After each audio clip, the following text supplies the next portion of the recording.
We're live. We are live. All right, guys. Hello, everybody. We are back with another Anything Comics live show, podcast, whatever you call it. And I've got the regular crew with me back again. We'll start with Nelius Prime. How are you doing, sir? I'm doing good. It's a good Wednesday night. It's a big comic book haul for today.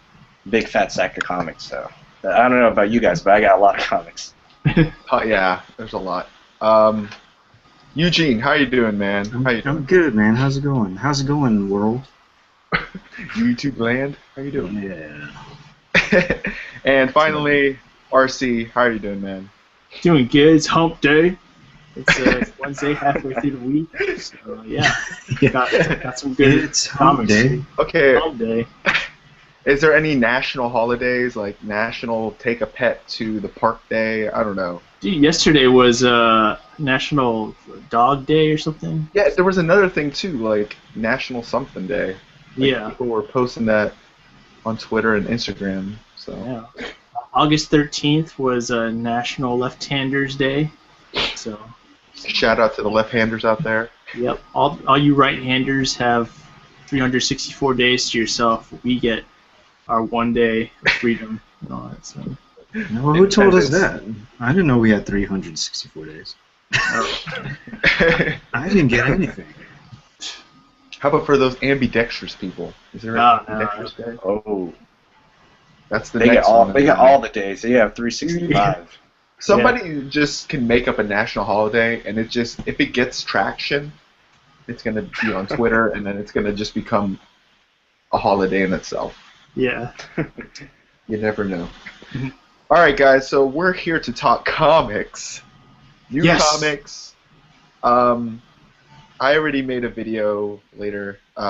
This afternoon already, showing off my books. But I want to give a chance for these dudes to show off what they got, or just tell us what you got this today at the shop. So we'll start with Neil. What did you get today from the comic shop? Well, I got a ton of books, a lot of Marvel.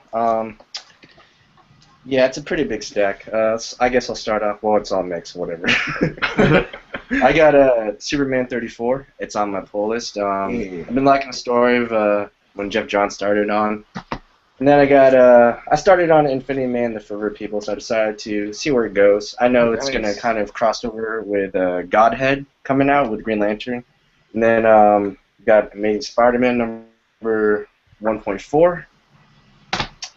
Okay, here we go. All New X-Men number 31. Uncanny Avengers number 23. And then Thunderbolts number 30. It's actually a pretty cool cover with a Punisher and Elektra with the gun and the scythe down in the middle. Look at those knees. Chew, wow. Who draws the best knees? And they got All New Invaders number 9. Nice. And then got Sinestro number 5. This has been pretty good. Give Colin Bunn any villain, and he'll do a pretty good job of it. He's doing the new Lobo series coming up, and he's doing Magneto, Yeah. and I know he did Venom. I don't know what other villain he's writing right now, but I know Lobo is coming up, and he's got Magneto, like I said. And I got G.I. Zombie number 2. Yes. Up right there. And I got Avengers number 34. This has been really crazy. I've been enjoying Hickman's run, but it's getting kind of ridiculous as far as like there have been future jumping each issue. So, and then I got Guardians of the Galaxy number 18, which we can finally get some answers. What happened to Richard Rider in the Cancerverse? And Thanos is a little happy. He's a little too happy. That's a meme right there. That Yeah, has, he's a like, little, meme written he's a all little over too it. happy about like I have him. So. He's like, Yeah, there's a lot of Then there's been a also- lot of Thanos memes as of late since Guardians come out. The haters gonna hate memes. Yeah. that's true. And I also got Red Lanterns, but I put that book away because that's the only book I read today so far. So that's pretty much it for today's comic book haul. All right. So Hefty Yeah. haul, man. yeah, go ahead, Eugene. Show. What Oh, did you okay. get, Sean? Well, today I got Black Science number 8. Yeah. That's a good book. Letter 44, number Oh, man, I was trying to 9. get that. That's really good. The Life After, number 2. The first issue was pretty interesting. Looking forward to this. Remender's Low, what number is this? Number 2. I love that cover. It's very good. The art's really good too. Outcast, number 3 is my next one. That was pretty good. And I don't hear this being talked about much these days, but it's still really good. Revival, number 23. Maybe that's why it's not being talked about. It's because it's number 23. Tim Seeley's book. Kind of embarrassed to share this one, but What is it? Sex number 15. Sex number 15 has been like really good, man. This has been a really great character-driven story, but it's got some crazy parts, but really fun read. Saga, number 22. Read this already, loved it. It's awesome. G.I. Zombie. This is the unsung book of DC right now, man. People need to hop on this. It's really fun, really dark book. Last but not least, this might be my favorite book so far, is Flash Gordon. The new Flash Gordon. And it's a jumping on point. It tells you right there on the top, you know. See, at least they didn't do like Marvel, where it's just like a huge one. That's right. They didn't start. It's like a corner. It's like a little tiny corner. No, man. Flash Gordon. Chris Pratt's going to star in Flash Gordon in the future. Calling it. All right, mark it, guys. That's it. Yeah. Looking forward All to right, RC, what'd you get? Alright. I got Guardians of the Galaxy number 18. Sorry for the big glare. All the glares. You can't see it. There it is. My eye. Yeah. I got Thunderbolts number 30. It's again the glare. My eyes. Avengers number 34. I agree with you, Neil. This has been like this is actually like the first full arc I've followed of Jonathan Hickman, and it's been crazy. You give Jonathan Hickman a time travel theme, and he'll take it to its extreme. Oh yeah. Yeah, it's really heady and all that. So I got Bodies from Vertigo, number 2. And then going to the Valiant Universe, Rye, number 4. Beautiful art. I was just flipping through it. Really beautiful art. Exo Man of War, number 28. We're in the midst of the Armor Hunters saga. So this has been like some backstory of who the Armor Hunters are. I haven't read it yet. Evil Empire, number 4. From Boom Studios, written by Max Bemis, the Say Anything singer. And then Red Lanterns, number 34, Charles Soule, part 3 of Atrocities. I read this, really good. And then going into some back issues, I picked up Where's Jake Ellis from Image, written by Nathan Edmondson. Really good read so far. Cool. RC, did you pick up Delinquents? I heard that was. I did. That's. I'll talk about that later. Oh, okay. All right. Cool. All right. So let's talk about our best books that we read over the past couple months. So, who wants to start? Anybody? Hey, did you show us your poll? Oh yeah. I already. He did a video. He did Oh, it. yeah. I just Okay. Has a video. Yeah. Refer to that video. Yeah. Nice. I just want to give y'all the spotlight. I'm just like, I just got books. I mostly got whatever y'all got within the scope of that. So, I guess anybody. Steve. Okay, fine. All right. Steve. All right. Let's just talk about this first. Multiversity. Yeah. Let's just get this out of the way so I can remember what I was. Let's get comfortable, guys. We're gonna be here for a while. All right, so I liked it. I liked it a lot. I'm really confused. Why'd you like it, man? I just liked the whole bunch of characters. I Captain Carrot is pretty cool. Just the premise seems it just seems fun, and Grant Morrison. I don't know, like it seems like it's not as confusing as I thought it would be, but I'm still some kind of his looking books. into it. Yeah, some of his books are either like hit or miss with some people. Yeah, I wasn't as confused the first time I read it, but I feel like I'm missing something, like I'm missing parts, or I'm just not understanding some parts. So maybe like if I read it a couple more times, I could probably get the whole thing. But I just like all the with like using Lex Luthor's cube or whatever. Everyone transported, and we just get a whole bunch of different characters, like again Captain Carrot, Aqua Woman or Aqua Queen or something. Dino Cop. I like Dino Cop. And the meta stuff really too. They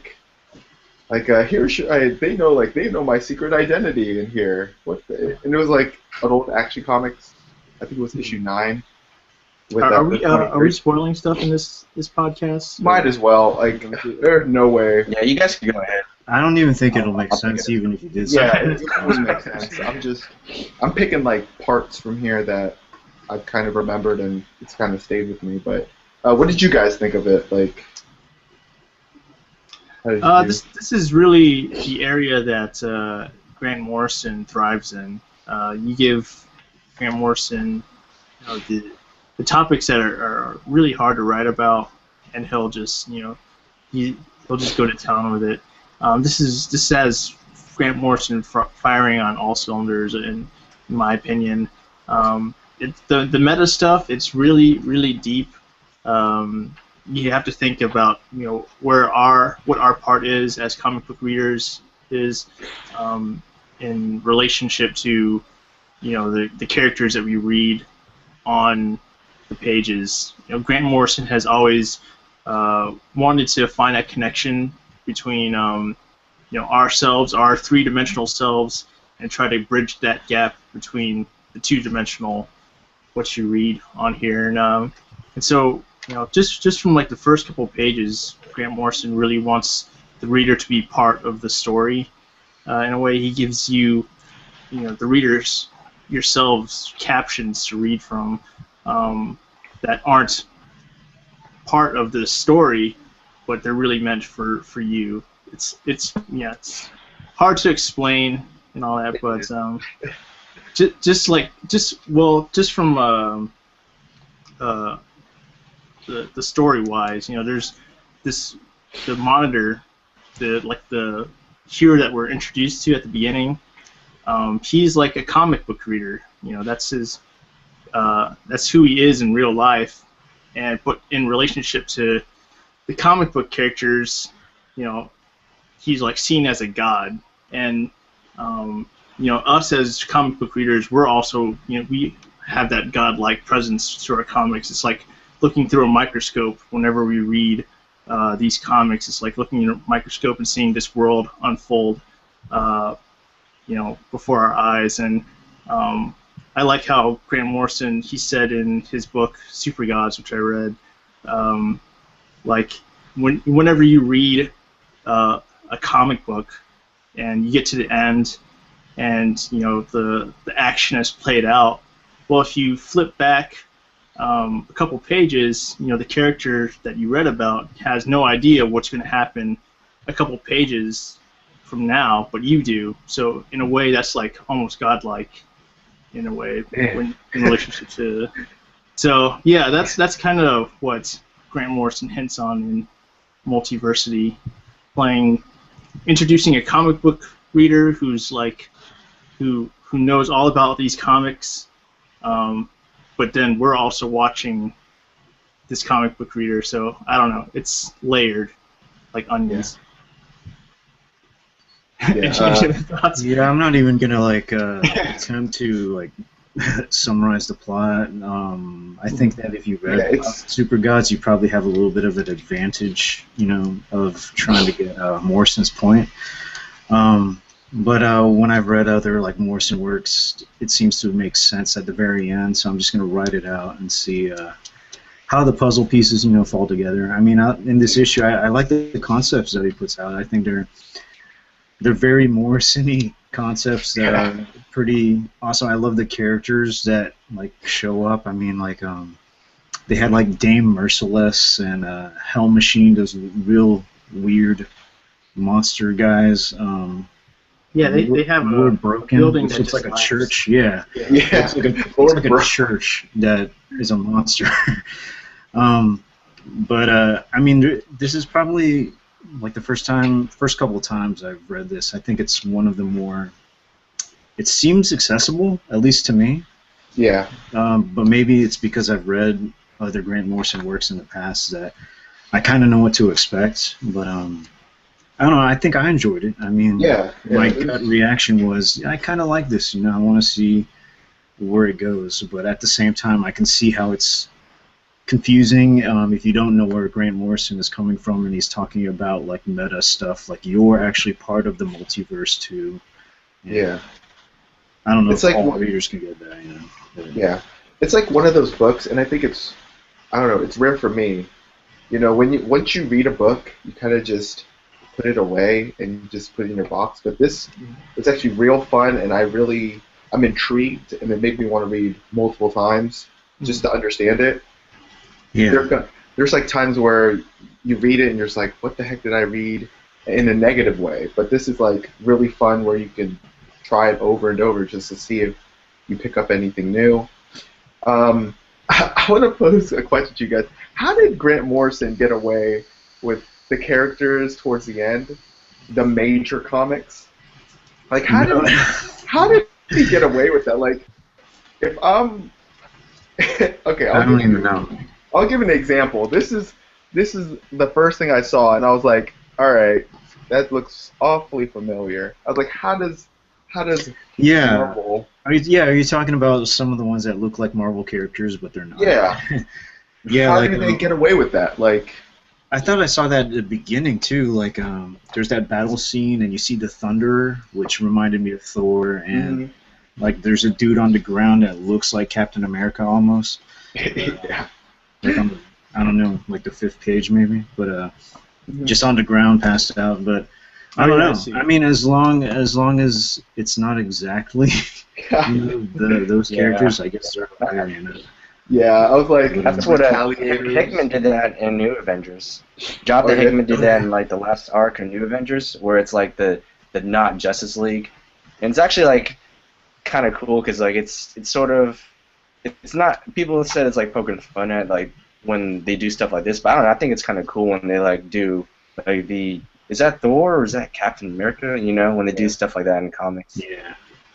Like maybe Grant Morrison and Jonathan Hickman, they're friends, and they're like, you know what? Use Avengers in my book. I'd like to see them sit down at dinner, and oh my gosh, the house would blow up. Yeah, I mean, this is totally like I don't even know if you could see that, but that's totally like Reed Richards right there. I know.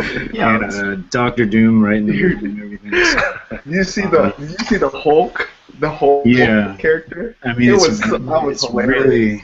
It's really close, but I thought it was cool. I mean, it was. Dude, it was cool, but I was just laughing. It was pretty fun. I thought DC had their own version of Reed Richards' Plastic Man, right? Yeah, it's kind of it. I mean, if you look at this, you really could see that. Hey, that's like Reed Richards. I know it's Doctor Doom. The colors are like the same. So, yeah. But I don't know. I think it's cool that they could do that. Yeah. As long as it's not like, oh, this is the Fantastic Four, I think. Yeah. Yeah, I enjoy Multiversity. That's good. I'm excited about the next issue. It's like it's got a lot of sub-chapters before number 2 comes out. So. Yeah. So, yeah, I enjoyed it. Bring it on. I actually was thinking about like reading like the old Action Comics, the Grant Morrison, just to see if the second time around it gets a little better. Because after reading this, I'm kind of, into Morrison stuff a little bit. So maybe I might go back and reread some of that stuff. I'm hearing people say that this is like his best work or something. but I think it's still All-Star Superman. I know. I felt You know. something, you know, when I read All-Star felt Superman. the feels, everything. I know the feels, man. You feel the feels.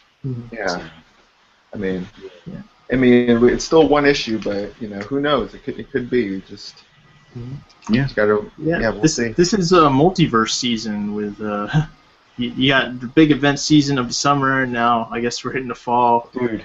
multiverse season. Yeah, it is multiverse season. Like, the next book I'm gonna talk about, Smallville Chaos. This Oh, is nice. This is continuing season 11, and what Smallville is really, it's like they just take the show and they kind of just they expand upon it through the comics. It's Brian Q. Miller is the writer. I was introduced like in Batgirl to Brian Q. Miller's work through Stephanie Brown's Batgirl, so I was kind of interested when I saw this to check it out. And there's some really cool developments, like I don't know if you remember the characters, like Chloe Sullivan. She's actually married to Oliver Queen, and Steve Trevor is the director of Argus. Ted Kord and I think this other guy tried to recreate the Higgs-Boson particle, and something went terribly wrong. And Lois was in there, so Superman, tried to save Lois, and they went into the bleed, which is basically the between the multiverses, and they're basically in another dimension, I guess, or another world, I guess. And I just found this interesting. It's fun. I want more Superman, so I decided to check it out, and kind of glad I did. So, yeah, Smallville Chaos #1, and I think it's a mini-series, so it shouldn't be too bad. Cool. All right. Next, we'll go into more Superman. This is Jeff Johns and John Romita Jr.'s Superman title. Just started, I think, back in June, and I'm a big fan of it. We're introduced to a new character, Ulysses, aka the last son of Earth, and it's really cool to see the differences between Superman and Ulysses, and we get to see it in this latest issue of Superman 34, where this like really crazy thing happened. We're introduced to the new villain, the Machinist, and I like it. John Romita Jr.'s art is not too bad. I think Jeff Johns' writing is really strong to where you don't really notice the art as much. So I'm really enjoying this book. I think it's an 8-part story, so I'm excited about it, and I think it's a Superman book that is good, and I think people should check out because Jeff Johns can't do no wrong right now. He's doing really well. I do like that cover, man. That Superman cover you just held up. This was. Yeah, that's one of the better ones because I think for like maybe the last couple months, any cover with like Superman, it showed him being like torn apart. I know. And I think that was like one of the first ones I was like, hey, there's him being iconic, and I know, yeah. looking good. So. Yeah, I just like the red eyes. Like it's the S in the red eyes it was awesome. So, yep, that's Superman. Next, The Fade Out by Image. Woo! Yeah.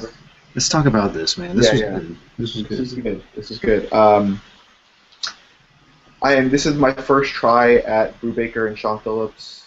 A work by them, and I was blown away. I understand like the hype between these two creators are really awesome. I haven't read too many noir stories, so this was completely new territory for me. Those are the best stories. Yeah, and like I'm glad they keep doing this style because it's basically they're masters at this. So I enjoyed the story a lot, like even though it's a lot of setup, but I really like how they even something like this, how they just introduce the cast of characters. Um, just just something like that is pretty cool. And the art by Shaw Phillips is awesome. The colorist, Elizabeth Brettweiser, she's also awesome. Just I just enjoyed it. The last couple pages kind of set everything up, and I feel like I'm gonna have to go back to this first issue. I feel like there's so many clues here that throughout the series that you're gonna have to go back to separate issues and kind of see if you see any like similarities or any clues. So I enjoyed it. So anybody else pick up Fade Out? Anybody? I did. Yeah, I got Okay. it too, man. But I just like the fact that it's not superhero or anything. You know, there's Yeah. no like supernatural element to it. It seems like it's just reality, character-driven story, and Yeah. it's kind of nice to have that. You know, once in a while in comics. You know. Oh yeah, definitely. Yeah, Especially with Brubaker Phillips, like they're Oh like yeah. masters at this. So Yeah, they have the whole like the tone down and everything, and Mhm. you mentioned the art, and it's just like dark and gritty. yeah, It seems like there's just a limited amount of colors they use, and like flipping through the pages, it's really muted looking. yeah, Not one page I don't think like stands out above any others, but I don't know, I thought it was really great. I love a good mystery, and I love noir. That's stuff that I kind of gravitate toward, and Uh-huh. I'm glad I checked this out. It's really good, you know. yeah. Good stuff. Like they also said that I think if you didn't if you read the letter that Brubaker wrote at the end, like he's gonna keep it with the times. So there's gonna be like Yeah, there's gonna be like a stuff that's gonna seem Sexism. offensive when you read it. yeah, it gets offensive. So And he makes an effort to say like, you know, these aren't my views. I'm just trying to yeah, I know. make it accurate. You know, like racism and Yeah. you know, sexism and stuff like that. Yeah. But And I mean, that's the best way to tell a story. To kind of, yeah, I mean, I think it adds to the setting of it and everything. So Yeah. So yeah, I think it's good. Fade Out, awesome. Fade, fade. Hi, have you read Eugene? Have you read Fatale? Like you finished Fatale, or have you read it? I haven't read the whole series. I've read maybe a couple issues. I haven't like caught up on anything. But Is it kind of the same type of it's thing? got that same feel. I'm more familiar with Criminal than Uh-huh. Fatale. Criminal is more like, you know, crime kind of stuff. Yeah. It's very. I mean, that the team like Brubaker and Phillips, they have kind of the same kind of tone, I would Yeah. say, in the books, and it's just very dark, but it's really grounded in reality, I would say. Okay. So it's similar. Fatale, I think, has more of a horror element to it, you know. Okay. But I don't know. It's different but similar at the same time. If that makes I sense. definitely want to pick up more. I'm gonna see if I can get the first volume of Fatale just to see how it is, because I really enjoyed that. So, finally, Infinite Crisis, Fight for the Multiverse, which is like, I just Good lord. looked at my top, like my 5 books. I have Multiversity, Chaos, which has something to do with the bleed and the multiverse, and I have Infinite Crisis, which is kind of really cool. This is by Dan Abbott, the same creator of Guardians of the Galaxy, I think. Dan Abnett? Yeah, Or Dan Abbott. Yeah. Yeah. I didn't know he was writing that Resurrection one. Man? yeah. Yeah. Yeah. So this is based on the video game. I picked this up because I'm a big fan of Injustice. I really love that series. So I decided to check it out, and I enjoyed it a lot. Like the premise is that there's this villain. His name's the Two-Face, which is, I'll show you a picture of him. He's he's pretty. All right, let me see. Right there, that's the Two-Faced right there. He's like half Bane, half Two-Face, like full body and half Bane. He has a whole bunch of like machine guns or whatever. But he's stolen this artifact called the Eternal Key, which makes him a god. And this Harbinger lady was trying to, you know, get the key before him, but Two-Face got it anyway, and now they're recruiting like the best people in the 52 universes to stop Two-Face, and we're introduced to characters like Nightmare Robin, Arcane Green Lantern, and Atomic Wonder Woman.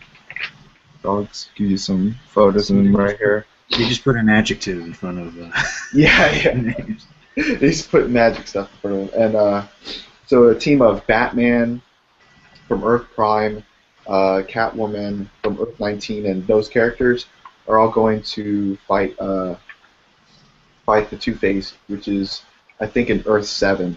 But it's really interesting. I really like the plot of the story going forward. I don't know, like, I'm kind of into this whole, like, dimension, like, same with Multiversity. I'm just kind of into it right now. And, yeah, the art's good. I don't know, I'm digging it. So if you guys have a chance to get Infinite Crisis #1, try it out. I think it's a very good issue. Issue 2 also came out, really good too. So yeah, those are my 5 books. So who's next? Who wants to take over? Neil! All right. I choose Neil. I'm good. I can do it. All right. Yeah. So all my 5 are, well, not surprising. I chose Marvel books, but I will throw in. I'll throw in Superman. I don't have issue 33 from last month, but I'll throw it up there. It's been really good. I pretty much will say the same stuff Steven said about Jeff Johns and John Romita Jr. Like, surprisingly, like, the art, the way Romita Jr. does it, like, it's the usual art of how you expect. Yeah. You know, there's nothing new or different about it. But I don't know. It's just the tone that's set. It really works well.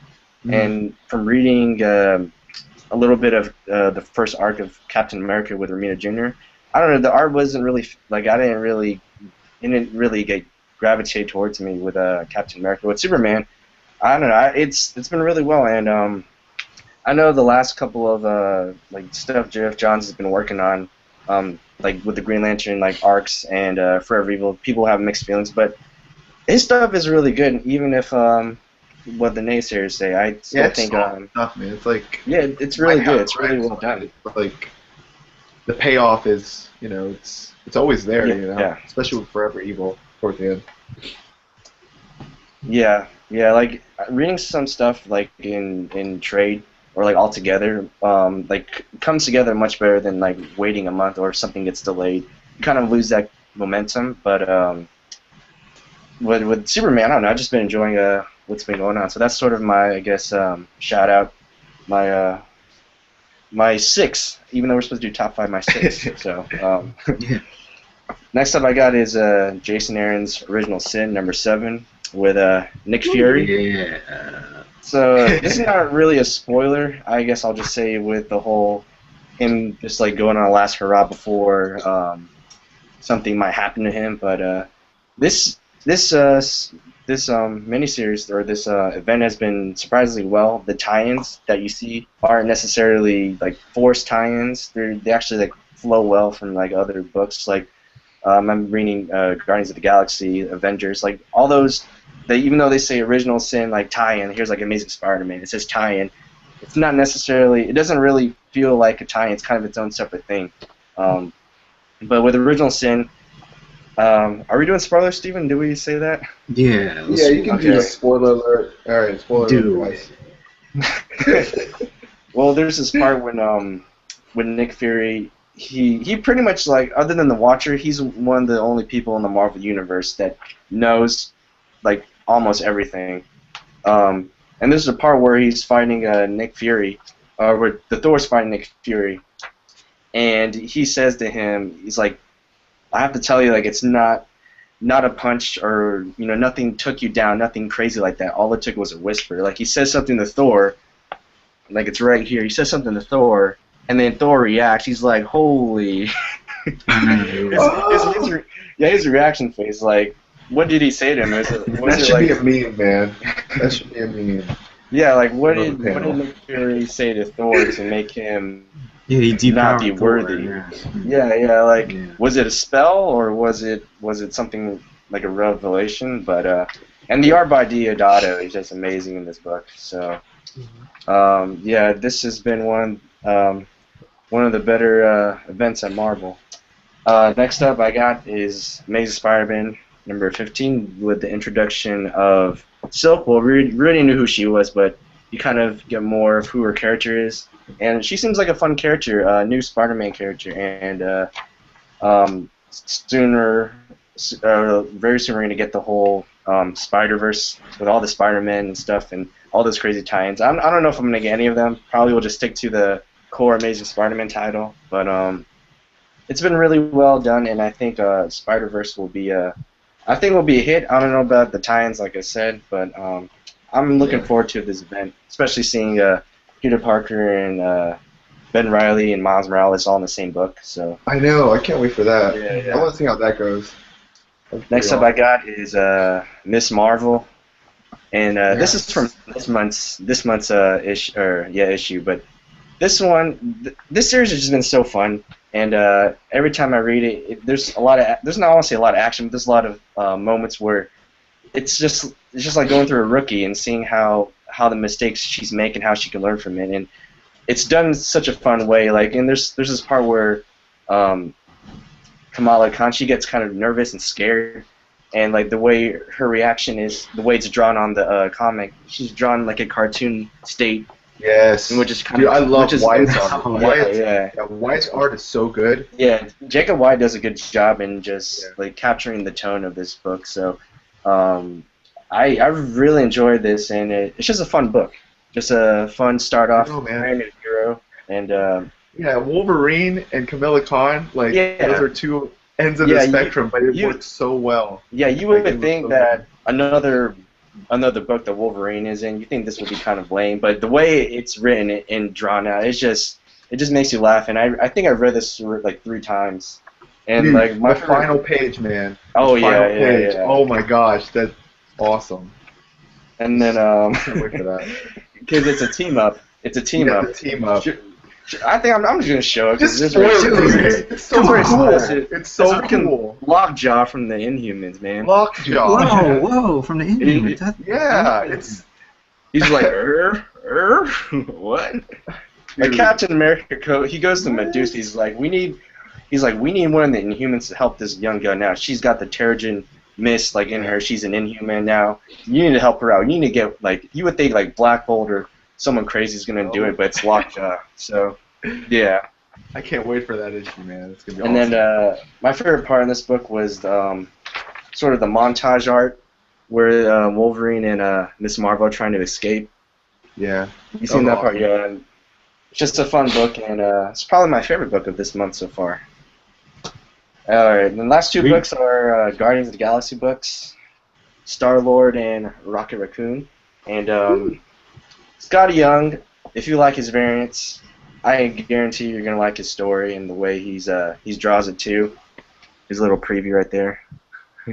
But yeah, this is a fun book just to see what the Guardians do when they're not assembled as a team, when they're not trying to guard the galaxy on their off time. And it's pretty crazy, and this is just another fun book, you know, straight away from all the darkness that I've been reading in Original Sin. And then with Star-Lord, Revelation here, I guess another spoiler, skip like 10 seconds. It goes with him and his half-sister trying to figure out what to do with each other. Like, now that his father has been like dealt with because he's no longer the king of the Spartax Empire, now it's up to his sister to kind of hold things together with it, and she doesn't really know what to do, and even though it doesn't say in the comic, it's obvious that she needs Peter Quill's help. And here's a shot of her. I don't know if you could see her, but yeah, it's Star-Lord's sister, half-sister. And it's a fun book. Man. It's a fun book. It's if you like Sam Humphrey's work and Avengers AI and Uncanny X-Force, it's just a lot of fun to read. So more fun books, and then one sad book with dramatic book with Original Sin. So yeah, there's more lighthearted sided books for this month, which is I'm looking forward to that. I have enough darkness. So is it Original Sins like already the event of Marvel of the whole year? Like it's the best of Marvel event? I would say so, just because everything it doesn't feel like it's watered down with all the tie-ins and stuff. I'm looking forward to Axis because it's Remender, but I'm kind of reserved on that because I think it's 3 issues a week or 1 issue. Three issues on tie-ins. Yeah, 3 issues per month, and then. I just like every villain gets your own miniseries. Yeah, I know. I just like the whole when Original Sin they do. The tie-ins don't feel like you're missing something from the main book. So yeah. Yeah. So that's all.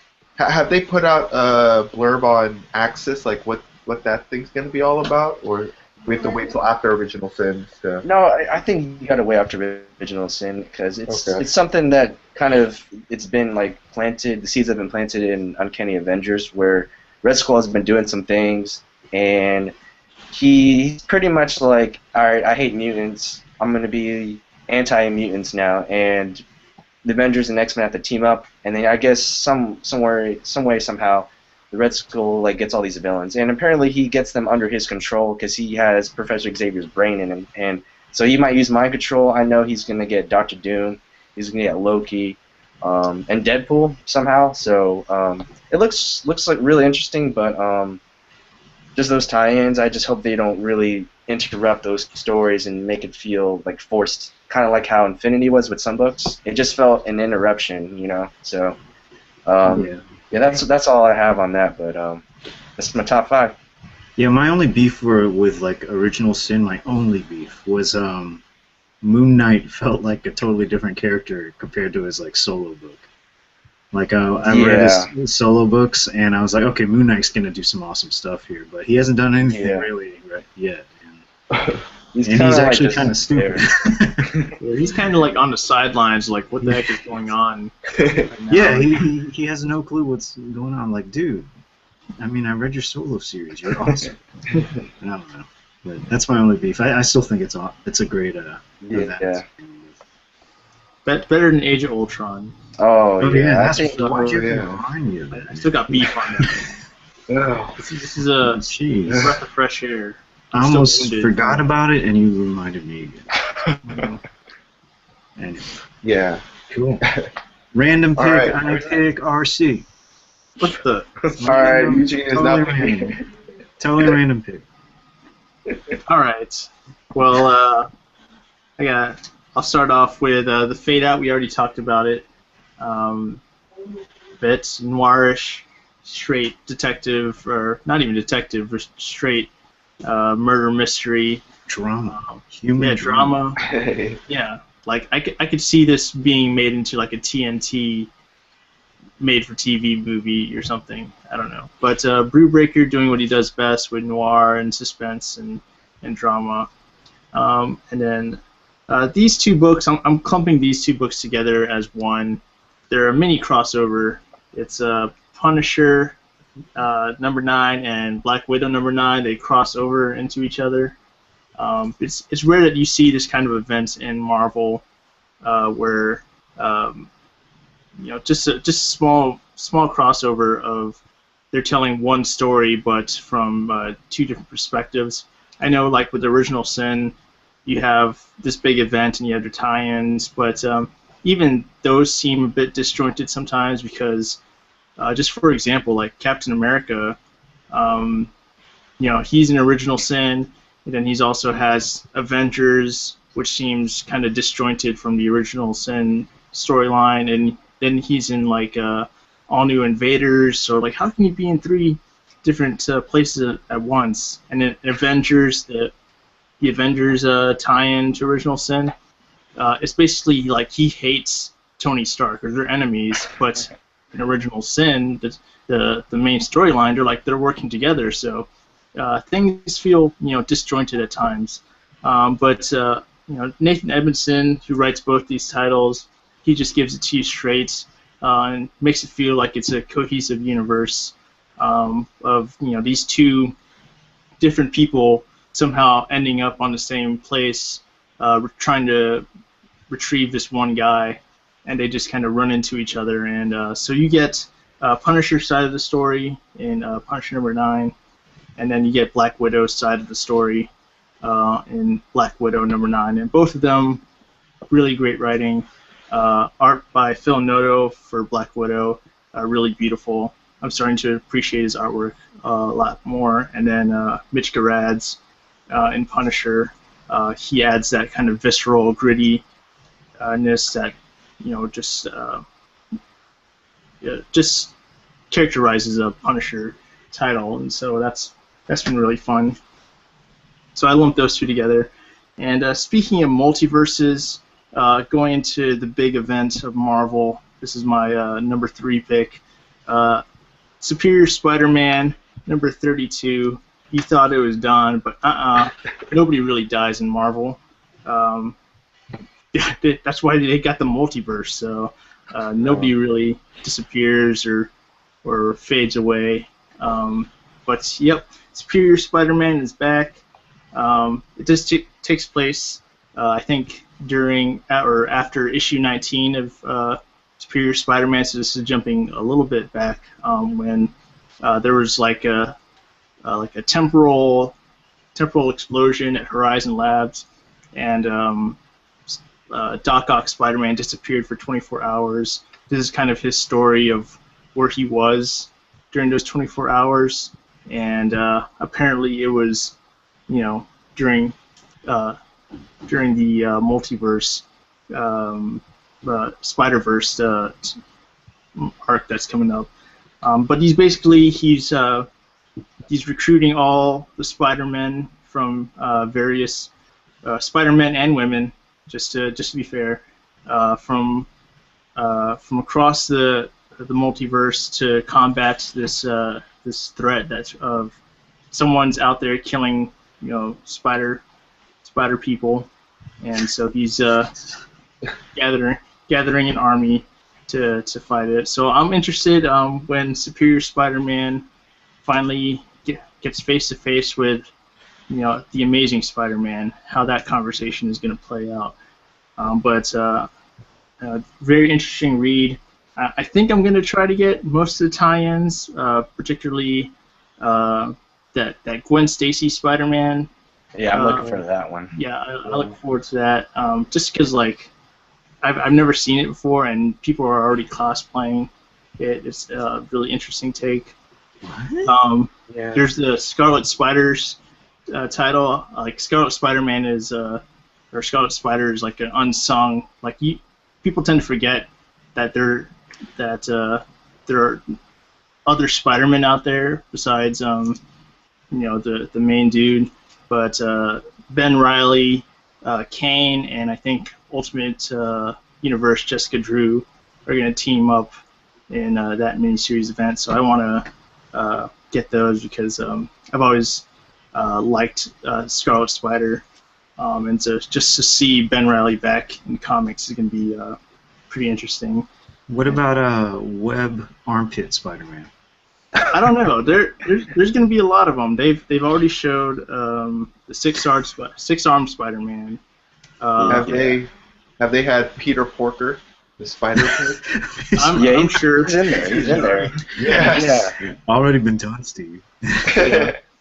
So yeah, this seems to be an event that's been well thought out, and they have a lot of great writers like Dan Slott overseeing it, and Jason Latour, Christos Gage. I think they really did their research and homework to make sure that all the strands of the web are neatly spun together. Stop it. Yeah. I had to throw that in. Stop it. Stop it. Oh man. Check out Spider-Verse when it comes around, and I think it starts in November.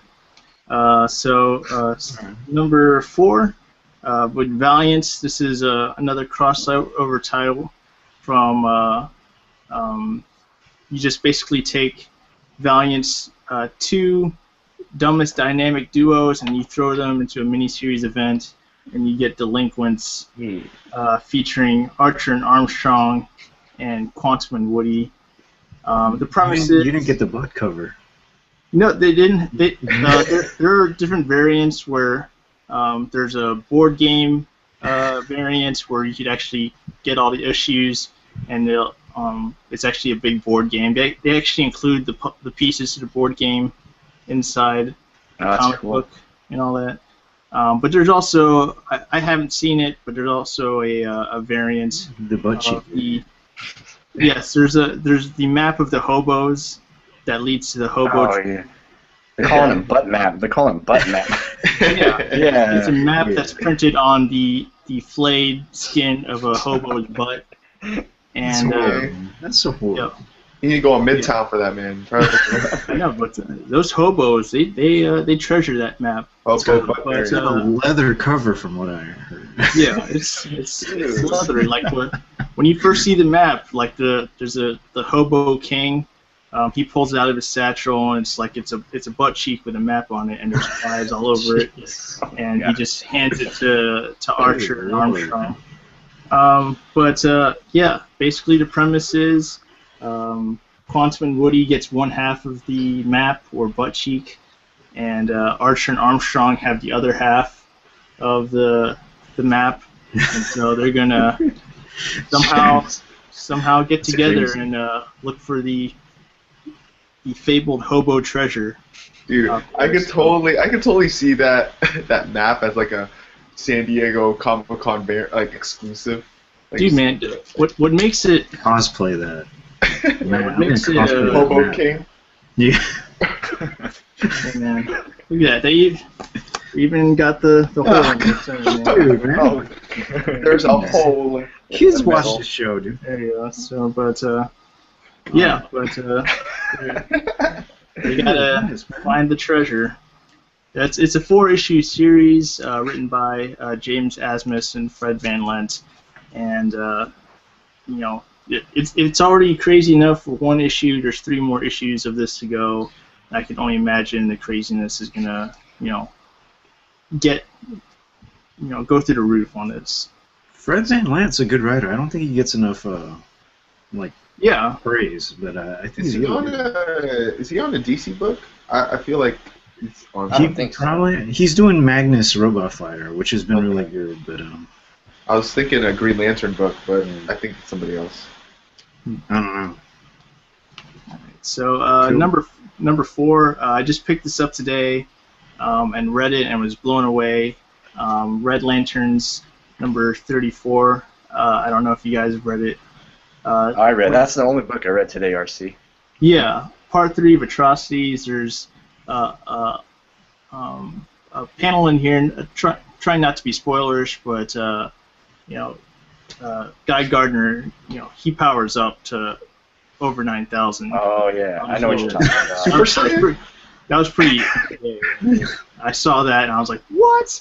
There's no way that." Oh my gosh! Yeah, it was just one of those WTF moments that left you blown away. But Charles Soule, he's really built this story up. I think ever since he took over at Red Lanterns, he's been building to this moment.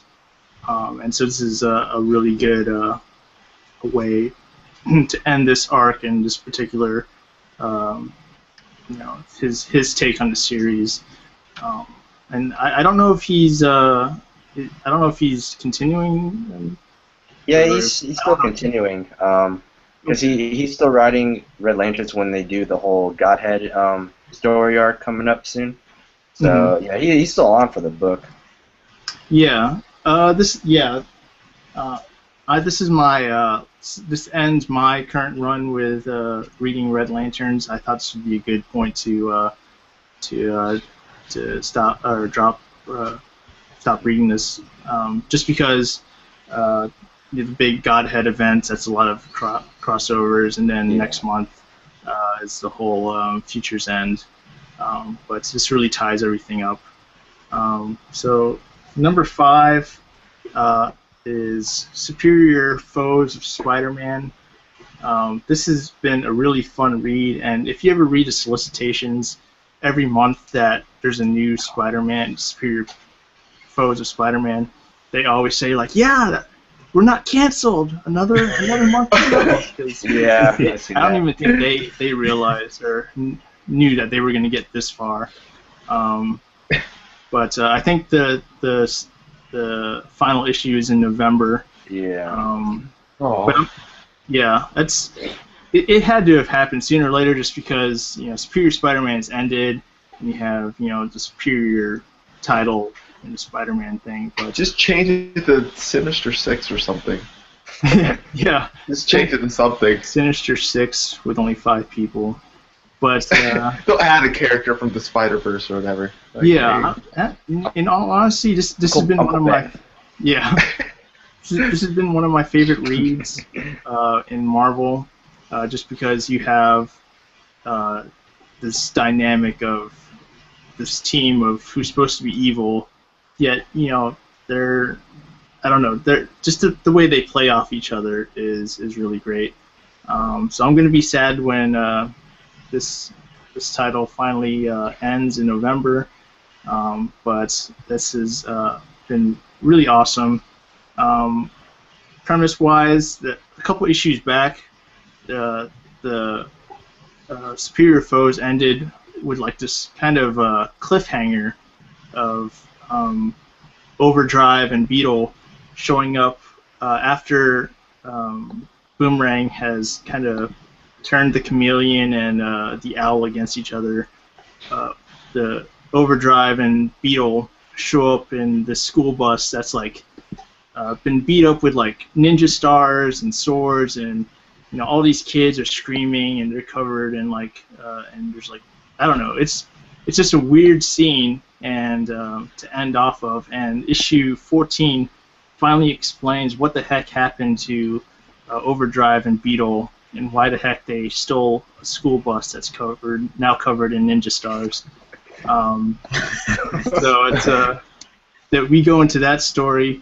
One of my favorite pages is just this montage page of this chase scene. It takes up both pages, but it's just labeled Overdrive's how-to guide of like getting away from bad guys or in the chase. So it's like Hannah 1, don't get shot. Jump over bridges whenever you get a chance. And through this whole montage, you see like superheroes that they're just driving by. You see the Fantastic Four fighting. You see like Daredevil hopping on stuff. So yeah, this has just been a fun page. It cracked me up when I read this. And so yeah, that's Nick Spencer, Steve Lieber have been a great team on this book, and those are my picks. Cool. All right. I pick Eugene. All right. Yeah, Random pick. Random pick. Eugene. No, what? Come on. Number 1 or number 5, I guess. Fade Out. We talked about it. It's good. Buy it. That's it. Period. All right. Number 4 is G.I. Zombie, man. Yes. I read the second issue, man. This is like been surprising to me. I already read this, and when I saw it on the shelf, I mean, I didn't even know what the solicitations were about or anything, but I looked at it on the DC wall, and I was like, you know what? I think that's another character I got to try out, because it seems very rare that you see like C-listers and these type of characters like appear, in the solo book. So it's like the Fringe books, man. The Fringe books are always. It is the Fringe book, But it totally blew. First of all, I love this cover, man. It's just him like parachuting down, right? And the guns are like all right there on the bottom, and he's just getting blasted. Yeah. That is awesome, dude. Look at that. That is a hero right there. Okay. But anyway, it's a super fun book, but at the same time, it's really dark. I mean, you saw that cartoonish kind of cover, but like inside, it's very detailed and dark and moody. And I mean, basically, the story is, I forgot the guy's name, but he's a zombie and he has a partner and he's infiltrating this. It's like a biker gang, and they're trying to see what kind of weapons they have.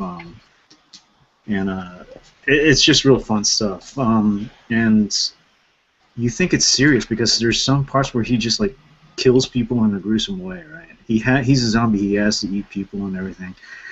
But what Palmiotti and Gray do is kind of remind you that this is still kind of a silly story. It's a zombie guy, you know.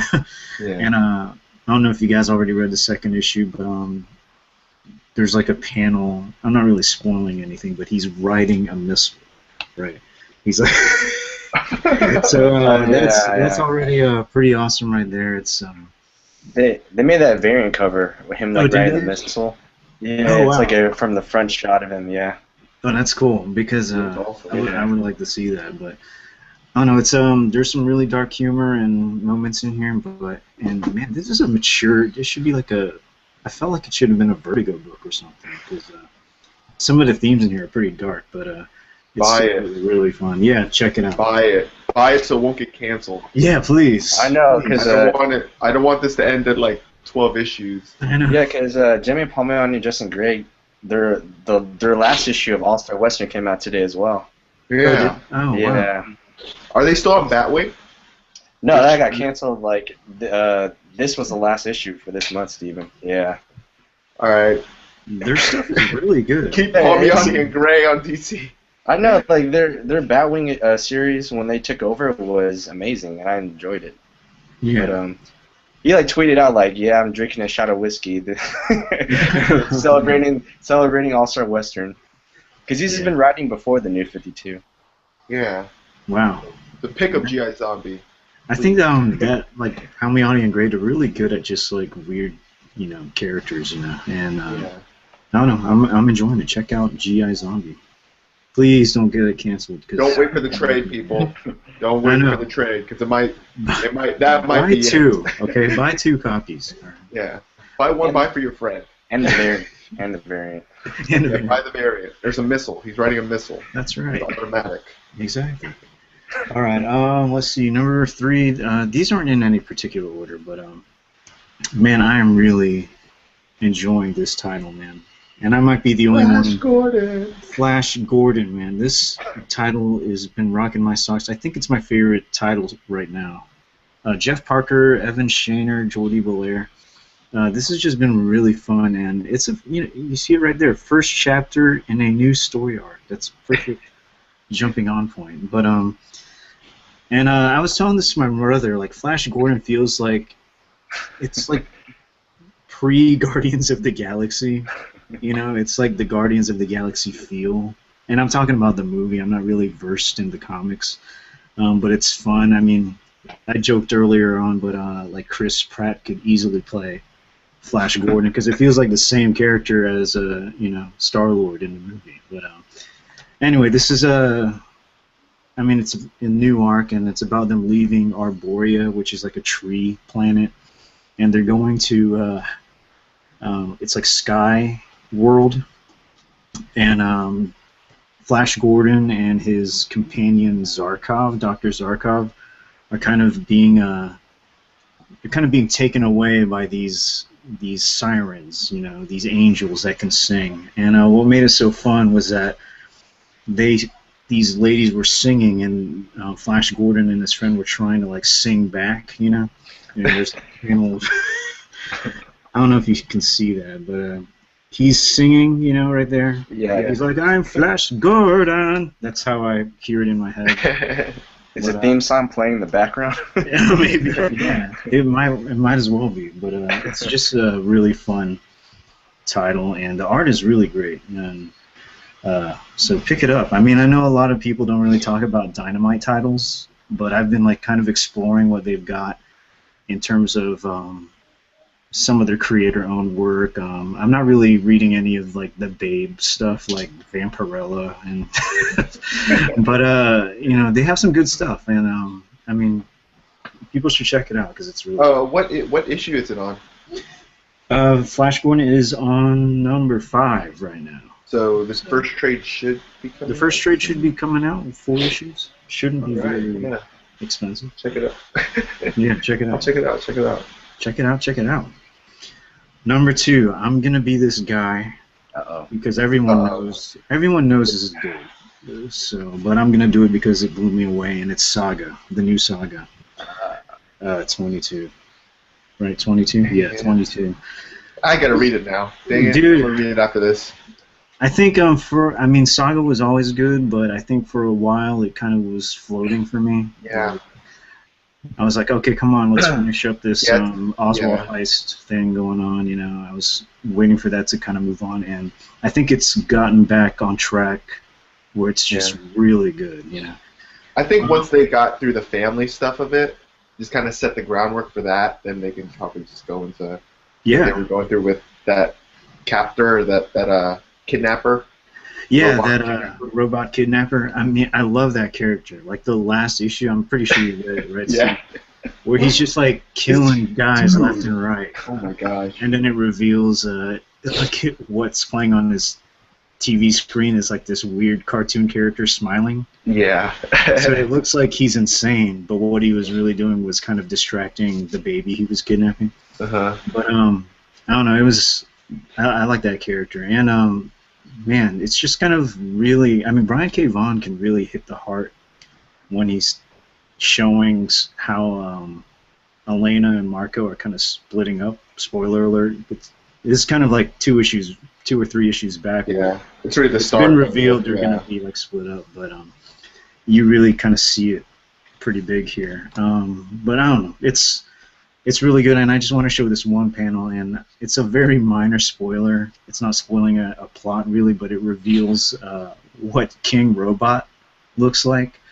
And, you know, these guys have, like, TVs, you know, for heads. And Oh, no. Did you see this? Did you see this, Steve? No, I'm just thinking Okay. about I think it's like a 62-inch flat screen or Dude, something. you're exactly right. And I was just, like, laughing because this is, like, the panel. This is King Robot, dude. Like, this is, that's his head. I can't even fit it on the Sony screen. Plasma LCD screen. Yeah, that's his, like, I can't even fit it on the screen, bro. Dude. That's how. Dude, that's the exact thing. You know when you go to like Chinese buffets, Yeah. you see that waterfall? That's exactly Yeah. what it is. It's not even a TV, it's just that waterfall thing. Yeah. Screensaver? I I was know, just right? laughing at that, man, because it was ridiculous seeing that, but at the same time, it was pretty awesome. Yeah. But You're the king. You gotta have the I know, man. bigger But head. man, Brian K. Vaughan's kicking butt on that. The art's really good. Fiona Staples doing that. But it's like when he revealed that Marco and Elena were gonna split up like a couple issues ago. You're still kind of rooting for them, you know, Yeah. to like stay together, but it's like inevitable. But I don't know. It's an awesome issue, so go. I read definitely, it. yeah, definitely check it out. Definitely check it out. And I guess my last one is by Justin Jordan, Kyle Stram, and it's Spread. Spread. That's the only This way is you can an- say that. Like, I know. you can't say anything else. You can't say spread. You know, you gotta say spread. But this has been a really fun book. I mean, it's Justin Jordan. He's really good at writing action-packed stories. And basically, it's a guy named No. His name is Like No. N-O? Yeah, an N-O. This guy's name is No. And, I mean, you could see, I don't know. I'm not really good at angles, but he's right there. And if you could see that he's got a baby on his chest, and he's just trying to protect this child from these kind of symbiote-like monsters called the Spread, basically. I don't know if you've seen The Thing. Have you guys seen the old movie called The Thing with Kurt Russell? No, I think, yeah, I've So- seen that before, yeah. These aliens time that ago. these aliens that can kind of like shape themselves into weird stuff. It's kind of like Yeah. they can. Didn't they make a reboot of that?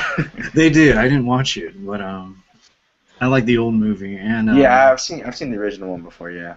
yeah, it's exactly like that. I mean, it could like possess Okay. people and everything. Yeah. I mean, here's a panel of what the spread looks like right there. It's pretty ugly, huh? Look at that. Oh gosh. Look at that. Oh my gosh. What the heck? Hideous. But What is that thing? Like, it's I don't It's know. like meat. It's just like an meatloaf. it's like a creature. meatball. Like, Aqua Teen Hunger Force meatball. Yeah, exactly. But Noah's protecting this child. This child is actually like they're showing like the tears and saliva. Basically, this child can like kill the spread. It showed like a panel of No kind of getting some saliva on the axe, and he's killing the spread by like hacking at it and everything. So it's really like the only hope humanity has is in this child, basically. But it's very fun. The art is really like crazy and detailed, and I mean it's a simple story of just survival, but I don't know, it's been really good. It's been really fun. So check out a Spread when you can. Spread. But I think that yeah, Butcher spread. there you go. Spread. Oh, I gotta pick That's it up it. now. I'm sorry. I'm sorry. Yeah, I'm threatening you guys by getting it. No, that's my 5. So. All right, guys. So, let's. Did you check the comments? Because I forgot. Oh yeah, I checked them. Nobody. Scott. No. No, surprisingly, Scott didn't comment, which, Oh, he will. which is a shame. But my girlfriend Nicole's watching, she commented. What's up, So Nicole? yeah, Hello, and then Nicole. Hey, Nicole. Oddfellow's thoughts on Travis. Yeah, you know him. Yeah, he Yeah. commented too, and That's he cool. said fade out very nice. It is. It's It awesome. is nice. Nice. Yeah. Nice. That's it. All right. Someone So, comment we got. Yeah. yeah. Thanks for Two watching. awesome people. Yeah. Thank you. All right. So let's talk. I guess we can briefly just talk about Guardians. I think we've talked about it off camera. Guardians of the Galaxy. Neil, you're the aficionado of Guardians of the Galaxy. I have a grin like Thanos right now. That's how I felt about the movie. Yeah. Guardians I of the never Galaxy? It's- Liked it. I've never seen him this happy in comics before. He's just like, yeah, I killed Richard Rider. I So don't know. that's That's not probably- spoiler. So It's not this is gonna spoiler, I be didn't read the it's book. gonna be spoiler alert. All right. If you haven't seen Guardians, you can I mean, they kind of spoiled like Groot dying by Yeah. like. they showed off Playing- dancing Groot, man. I know. I'm like, Oh, unless that's like Groot's child. Yeah, they put that on It's- YouTube. I was like, oh, yeah. that's like the best part. Why would you put that online? That Make is them literally pay the the second to $10. last scene of the movie. Yeah. Yeah. Not like like Amazing Spider-Man where they showed the last scene in the Oh, trailers. yeah, that's right. Oh, Yeah, yeah. yeah. This is one now is they're showing Dancing Groot. Okay, forget about the whole 2 hours. This is all that matters. 30 seconds of a dancing tree. And Batista It's just nice. cleaning his axe. Yeah, I think for Guardians the movie, I think I was really surprised on just the Drax character. When I heard that Dave Bautista was cast as Drax, I had my reservations. But then I started seeing him in costume, and I was starting to get used to him. But then just seeing him in a movie and how his character reacts to taking things literally, I think that really stole the show. Besides the dancing Groot, I think Drax really shined in this movie. Yeah, he was definitely my favorite character. I mean, I'm not well versed at all of Guardians of the Galaxy. I haven't even read the new comics, so I kind of went in there fresh. You know what I mean? I didn't even see any. I only saw one trailer, I think, for the movie, and I like it. And I think the more I think about it, the more I like it. I mean, you can't compare it to Avengers or anything. It's totally its own thing, but. I mean, it almost seems like if they didn't show Thanos or that kind of plot line that's kind of surfacing in Avengers, it's like its own movie, you know, its own feel. It's more of a comedy and everything. But yeah, I liked it a lot, and I mean, Rocket was really good. I mean, who was the guy that voiced It was Rocket? Bradley Cooper. Yeah, Bradley Cooper. Man, I could not even you couldn't even tell it was him. You know, he totally lost himself in that character. And they made him voice act for that, actually. Oh yeah. Yeah. Wow, because man, he blew me away with that role, and it's just his voice. You know what I mean? And like if you didn't tell me it was Bradley Cooper, I wouldn't even be able to tell that. Oh, hey, that's Bradley Cooper. I could tell. But I think he really nailed that role, and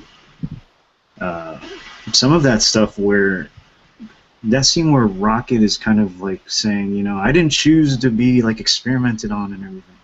Yeah. That kind of like hit the feels, man. That gave me the feels, man. I felt the sniffles, and I was like, man, they're making me care about like a CGI character. I know. You know, which kind of tells you how good a job I think the movie is doing. You know, when it can sell you, like, I mean, the two characters that they're raving about are like Groot and Rocket. You know. Yeah. So those are like CGI dudes. So I like it, man. It was. I think the only like I didn't really care for a character that much because I didn't feel like she did enough was like Gamora. Yeah. And I keep hearing that she's like some awesome assassin. Yeah. Which could very well be. I guess the counter argument I would do for that was I see where people are saying like they wanted to see more, but like even though I didn't see that sort of side of Gamora a lot, it didn't like hurt the movie in any way. It didn't make me. It's not a gripe just because they didn't have it in the movie. It wasn't lacking. It was just something they could have added, but the fact that they didn't really hurt the movie for me. That's how I felt about the whole Gamora not being an assassin. And it's if you think about it, it's a change of pace for a character because she's trying to get out of being that role for Thanos. So there's a reason why it's not really shown a lot. It's kind of like hinted and assumed when she's in the prison and they're all telling about who Gamora is and why everyone like sees her as a threat, but at the same time they want to take her down because she's here in the prison. So that's all my thoughts on the whole Gamora thing. And then, maybe like they gave those qualities more to Nebula. Like they said like, hey, let's make Gamora more of the more sympathetic character. And it made sense. Yeah, because like I don't like that Gamora thing was okay. Like Ronan was kind of like, eh.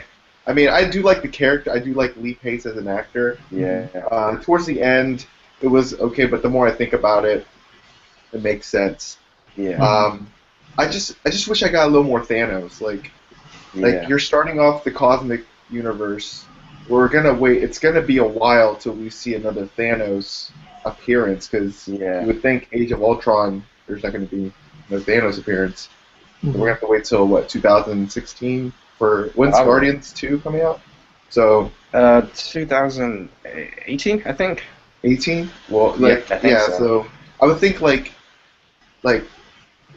perfect opportunity to display more Thanos would have been instead of that Howard the Duck appearance. It would have been I would have loved him to just get out of like this chair that he's on for the whole time and just bring out the let's get this Infinity Gauntlet thing started because not that many people know about. I mean, the Collector did explain the gems, but he didn't explain it in a way that I would remember it, and I was just like, okay, we're at so and so point now where we have like 3 gems that have already been shown in throughout the movies. So I just want to if they're going to be doing the Infinity Gauntlet, they should have kind of referenced that a little more, just clarify it a little more, so people who haven't read the comics are kind of like, oh, so this is the main thing that Thanos really wants, I guess. So, I mean, that's my only gripe, but it was overall it's an awesome movie. The soundtrack, best soundtrack. I bought superhero movies. It was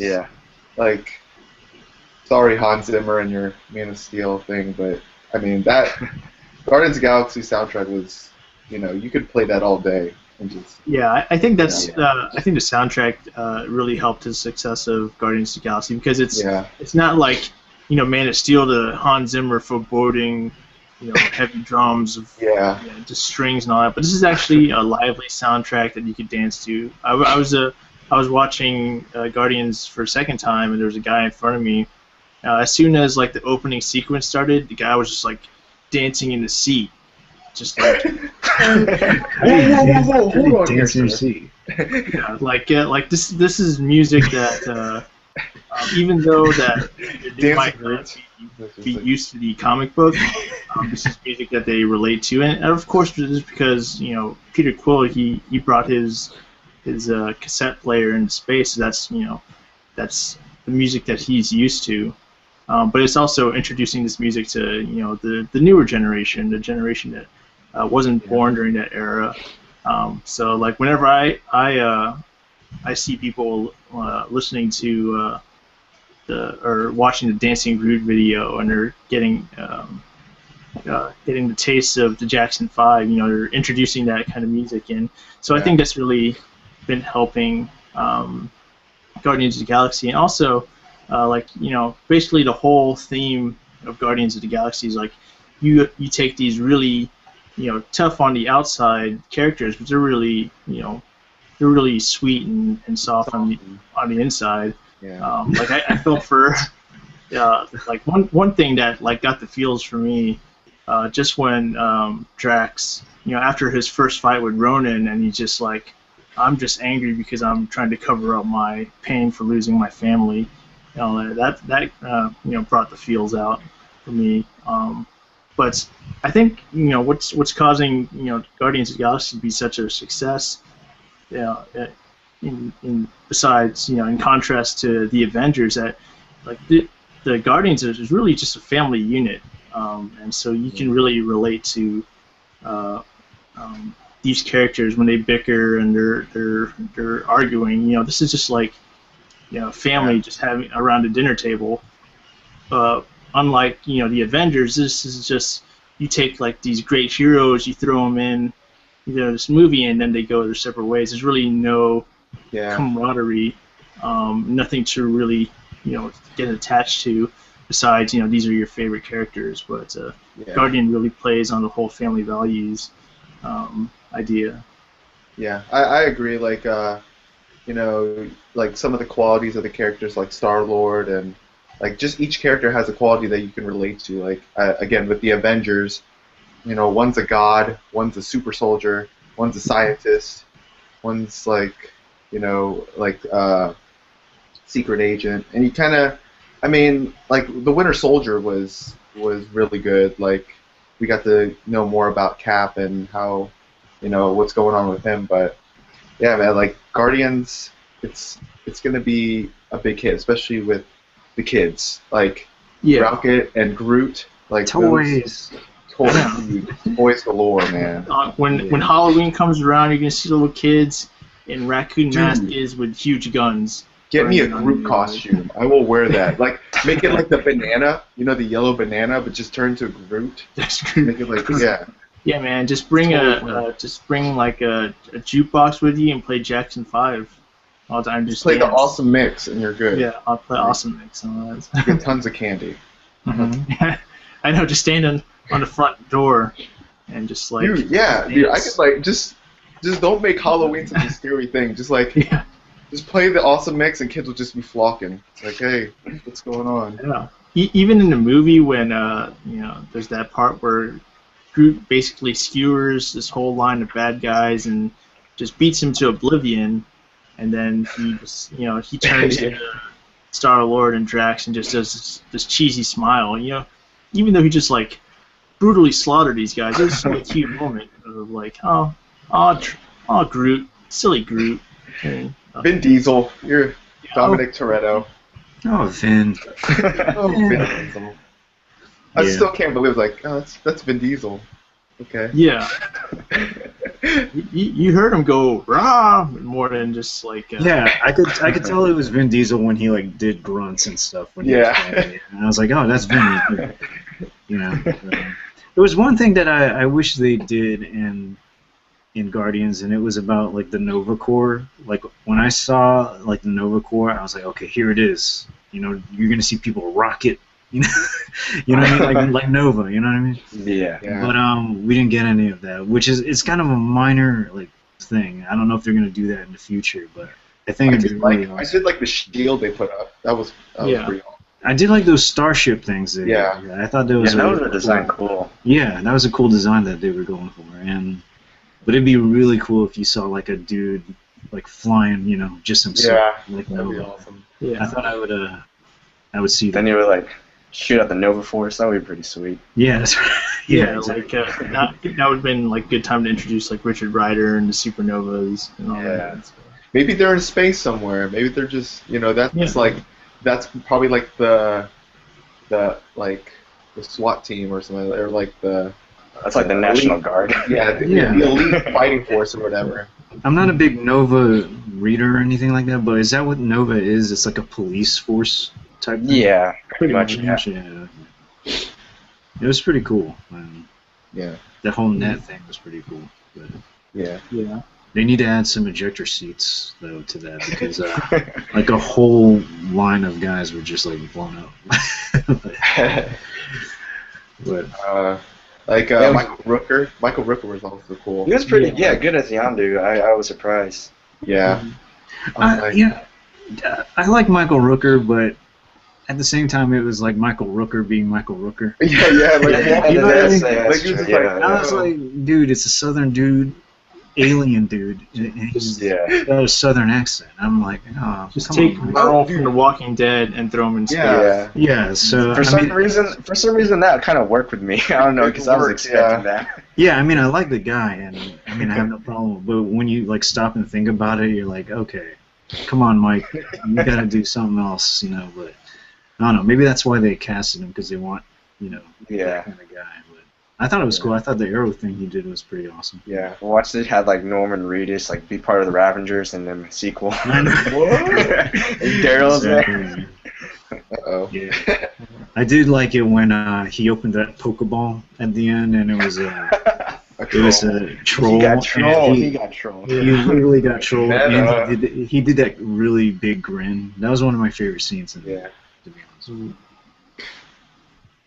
Yeah, Yeah, so but it was a good movie. Guardians is awesome, Yeah. man. If you haven't seen it, watch it. Please. Like, I know like Lee Pace like played like Ronan was kind of like that generic villain, but I don't know. It kind of worked with the whole like Kree being like a Kree warrior. Like that kind of worked with me just because that's how I kind of envisioned how the Kree would be. Like we would talk to them, and I don't know. It was just funny, and I like the whole how the internet made like a picture of him. He's like making a serious like screaming face, and like the caption says "accusing intensifies." Like, like I've seen like that's been passed around a lot on the internet. That made me laugh, but Go ahead, Steven. You go. He was legit in the beginning. Like when he went to that dude and just basically destroyed. Like he just like whammed his face. Man. Yeah. I was like, oh, all right, okay, we're getting this character. I know.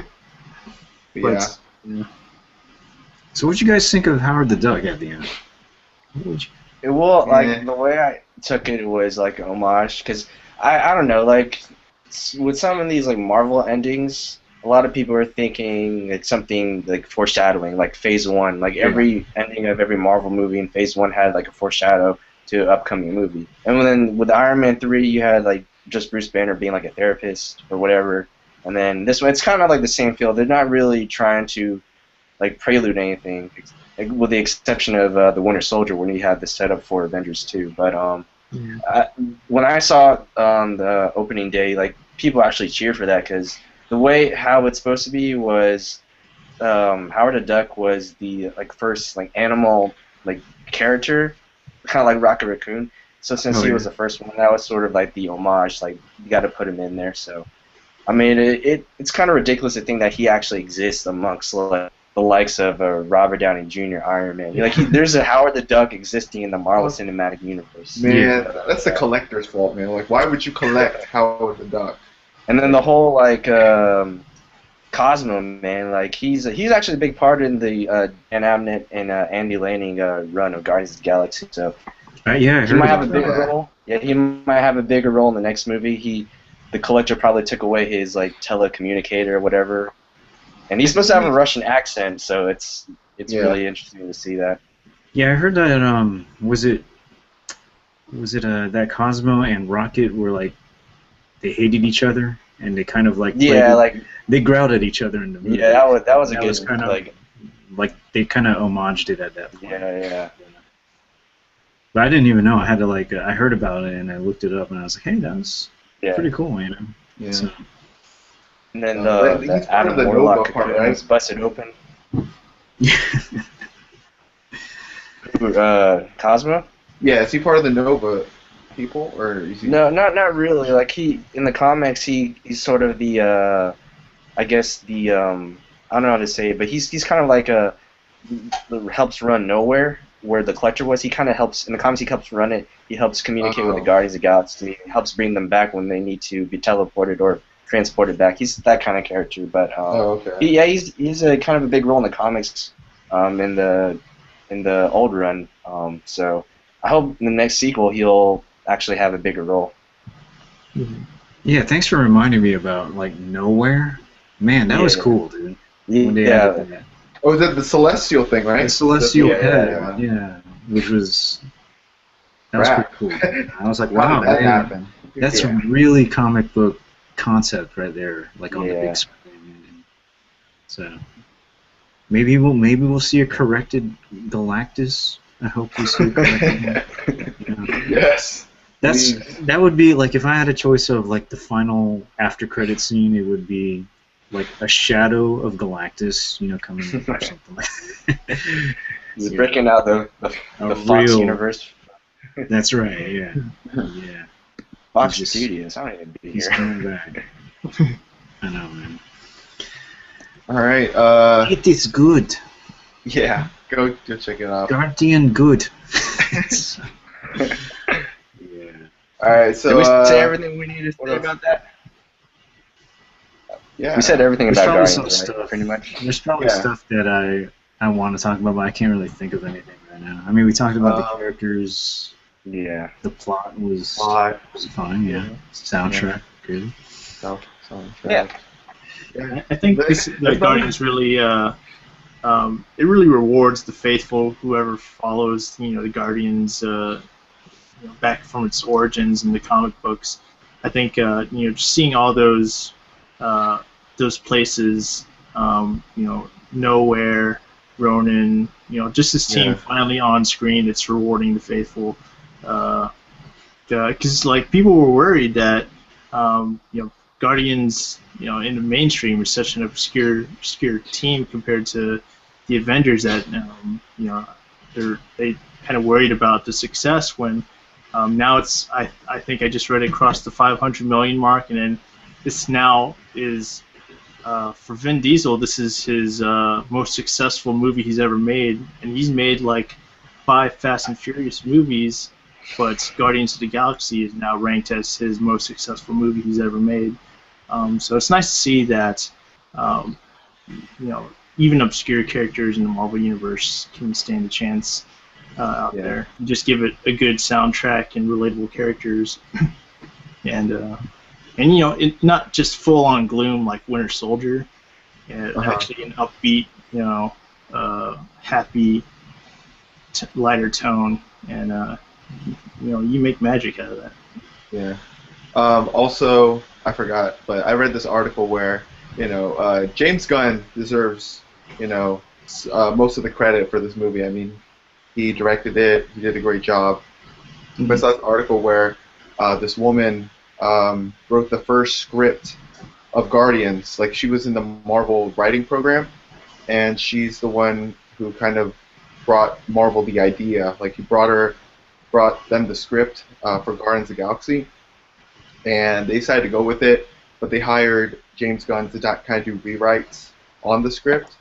So this is actually the late, I forgot her name, but she's actually the first woman to write a screenplay for Marvel in the cinematic universe. So Oh, really? It was pretty interesting. Like just to know behind the scenes and stuff like that. Yeah. Because I don't think she got some credit, but I didn't like see her, you know, publicized that much. But it's a big deal. Like, you know, the program that Marvel's doing right now with their screenwriters, it's working. They're getting ideas, so yeah. So Yeah, thanks to you. I'd like to see maybe in the future more like creator-controlled movies.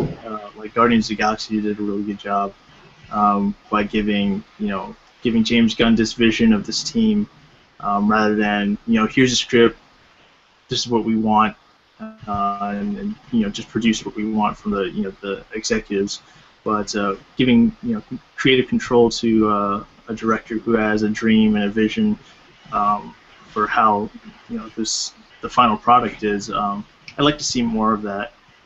Maybe one day we'll see a Moon Knight character, or Man, that that would be it's kind of a shame. Like, you could keep going, RC. I'll say. Oh yeah, well, like it's kind of a shame to see that. How Edgar Wright was. He left Ant-Man because I think he had too much creative control.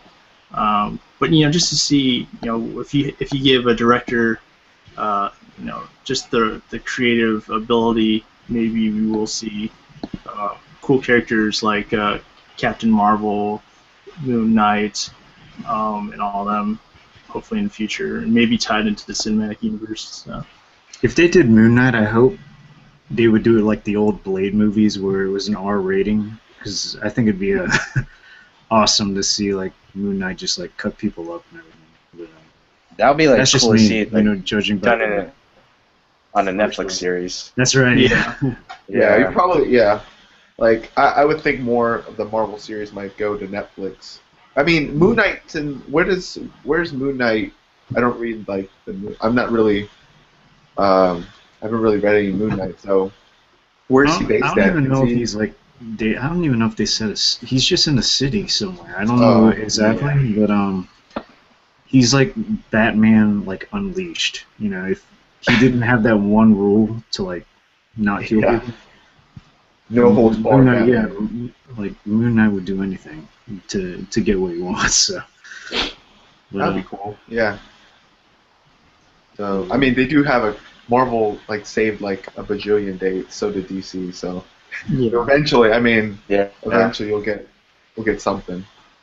I can't believe they already announced like Guardians 2. Like, I mean, obviously they're gonna do one, but they already like planned the exact date, which is Didn't they announce it like Comic-Con this year? Like the movie hadn't even come out yet, and they're like, the weekend Guardians that 2 can come out. Yeah, I guess it got really good reviews throughout like the major outlets of whoever saw it at first. So I guess they were confident enough to do something like that. So yeah, it was holding strong at 100%.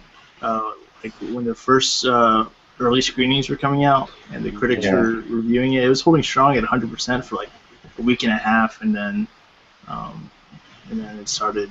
But it's still really high up there. Yeah. Is it higher than it's like Winter Soldier?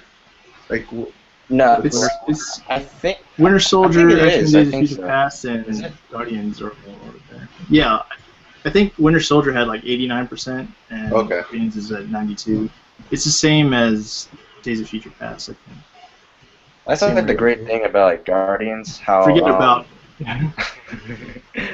how like Guardians is like I don't know, because like when my girlfriend saw it, she hasn't even read any like pre-knowledge of who the Guardians are, and she enjoyed the movie. So I think that's like the one great thing about this movie, that they don't have to be a comic reader or know anything about who these characters were, like on a TV show or anything, or any like pre-knowledge material. They could just watch it and know who these characters are and enjoy it, and that's like the great thing about it. Yeah. Basically, like John C. Reilly was like the recap page for all the characters. Just give you your background right there. Yeah. So I mean, my big thing is like, I hope with Guardians, everyone enjoying it. Maybe you'll think about, hey, let's see if a comic store is near me, or if you go to like Books A Million, pick up a trade.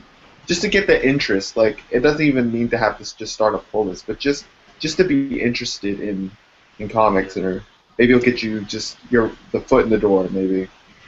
Like they do have those. I don't know if they've been announcing this, but Walmart has these $5 trades of Spider-Man, an old Spider-Man arc, old Bendis Avengers, and the first 6 issues of Guardians of the Galaxy for $5, like $5 trades.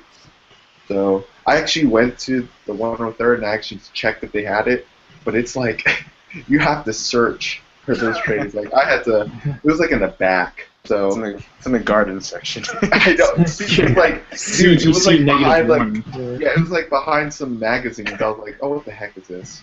Like, thanks Walmart. Like, I won't be able to find this. It's like right next to the home and living garden section of your magazines. So, yeah, I mean, hopefully it'll get more people to read comics or just be interested in checking them out. Yeah. Speaking of which, James Gunn said, I guess if you haven't watched for those of you who are watching this podcast, Star-Lord's father is going to be different from who he is in the comic books. So I'm wondering, if maybe when the second Guardians comes out, if in the comic books that kind of mythology is going to change. Yeah, that's what I'm kind of worried about, because like with what Bendis was, or what he'd done with the whole who Star-Lord father was, that would be an interesting take to kind of do or set up the sequel.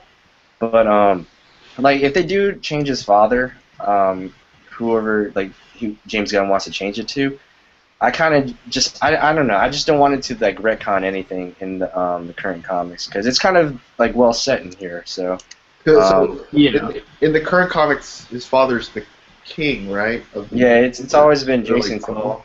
It's always been Jason Cole. Star-Lord in his history, he's actually had a couple of retcons, but it's been cleaned up to streamline. All right, this is what happened, because there's different ways he became the Star-Lord. Actually, in if you read a lot of the old comics, in the 70s and stuff. But his father is Jason Quill, the king of the Spartax Empire.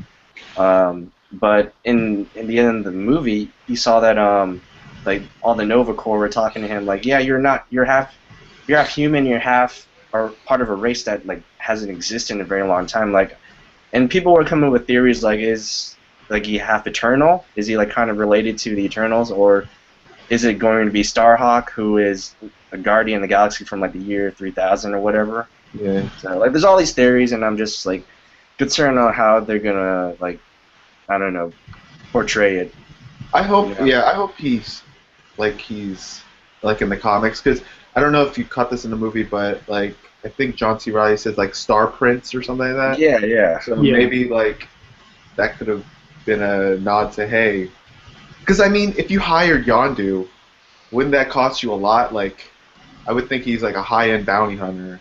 I mean, I would think it'd be the king. Yondu said in the movie, his father's a jerk. So assuming he's not on the side of good. Yeah, because do you remember in the beginning when his mother was in the hospital and she was dying, and she said to Peter, you remind me of your father, or whatever. You're just like an angel, you know. Yeah. So it's two different sides. It's all right, she thinks his father is this angel. Yondu thinks he's a jerk. So who, I don't know who to believe, you know. So yeah. Maybe they just left it open. It's hey, we got 2 of these things in the movie. We can play with either one of them. We can write it in, whatever. Yeah. Also, one of the things that confused me, because I came in with the knowledge when I watched Guardians of the Galaxy. I came in with the knowledge of the all-new Marvel Now Guardians of the Galaxy, his Peter Quill's kind of history, and where it showed his mother was killed by Badoon soldiers, and he in order to avenge her, he joined NASA and went into space. And then I like when he in the movie it showed like he was just kidnapped by the Ravagers, and he just basically had all he took was what he had on him. It's two different kind of mythologies, and I don't know if they're gonna try to attempt to clean that up, so not to confuse people out there. Yeah. I don't know. All right. But Guardians.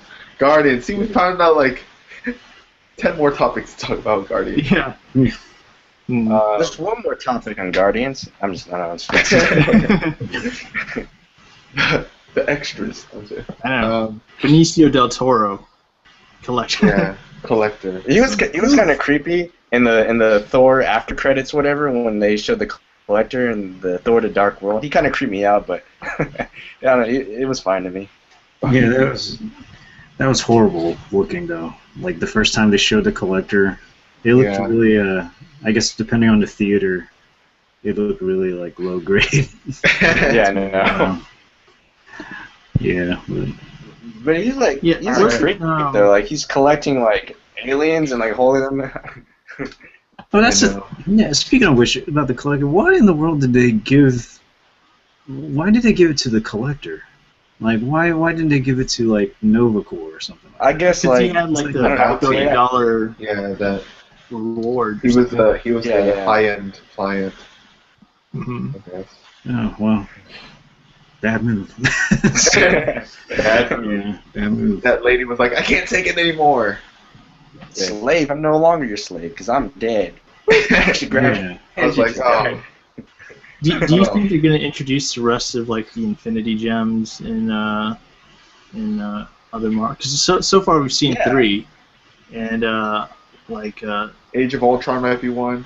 Maybe. Yeah, have we seen one? What have we seen so far? We've seen the Mind Gem, the Cosmic Cubes, the Space one or Space Stone, whatever you call it, and then the Power Gem. I think the Ether from Thor: The Dark World. I think that was a Power Gem.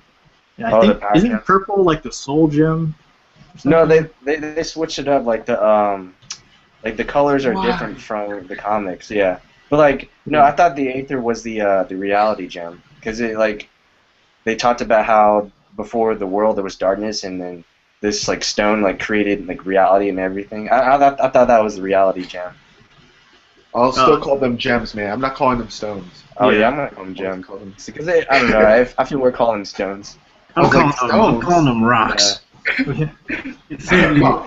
You can't even call it rock because the Ether in Thor: The Dark World was like this liquid. I'm still calling it rock. Yeah. Infinity rocks. It's a stone that you Pebbles. use on a Pokemon. It's a stone you use on a Pokemon to evolve. Yeah. New cereal, guys. I'm gonna go to post like, Ayo, stop your Fruity Pebbles, turn them into Infinity Pebbles. Yeah.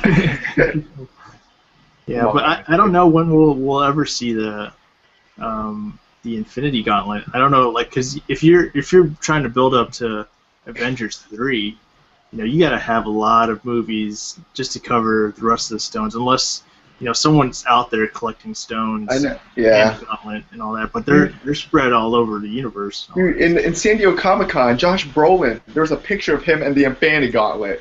So I was hoping he was there would be something with the Infinity Gauntlet. Yeah, that would be awesome. But we've seen 4 so far, so there's only I think 2 more left. 2 more to introduce. Oh, yeah. There's 4. I don't know. You got the Cosmic Cube, Ether. That's one. You got the Guardians. And then the Mind Gem from Loki. There's 4. Oh, that's a stone. I thought the Cosmic Cube was. I don't know. Okay. Confusion. Yeah, I don't know. That's what everyone assumed, and that's what I guess they're all saying. The whole the staff that Loki had was the Mind Gem because it controlled everyone's mind.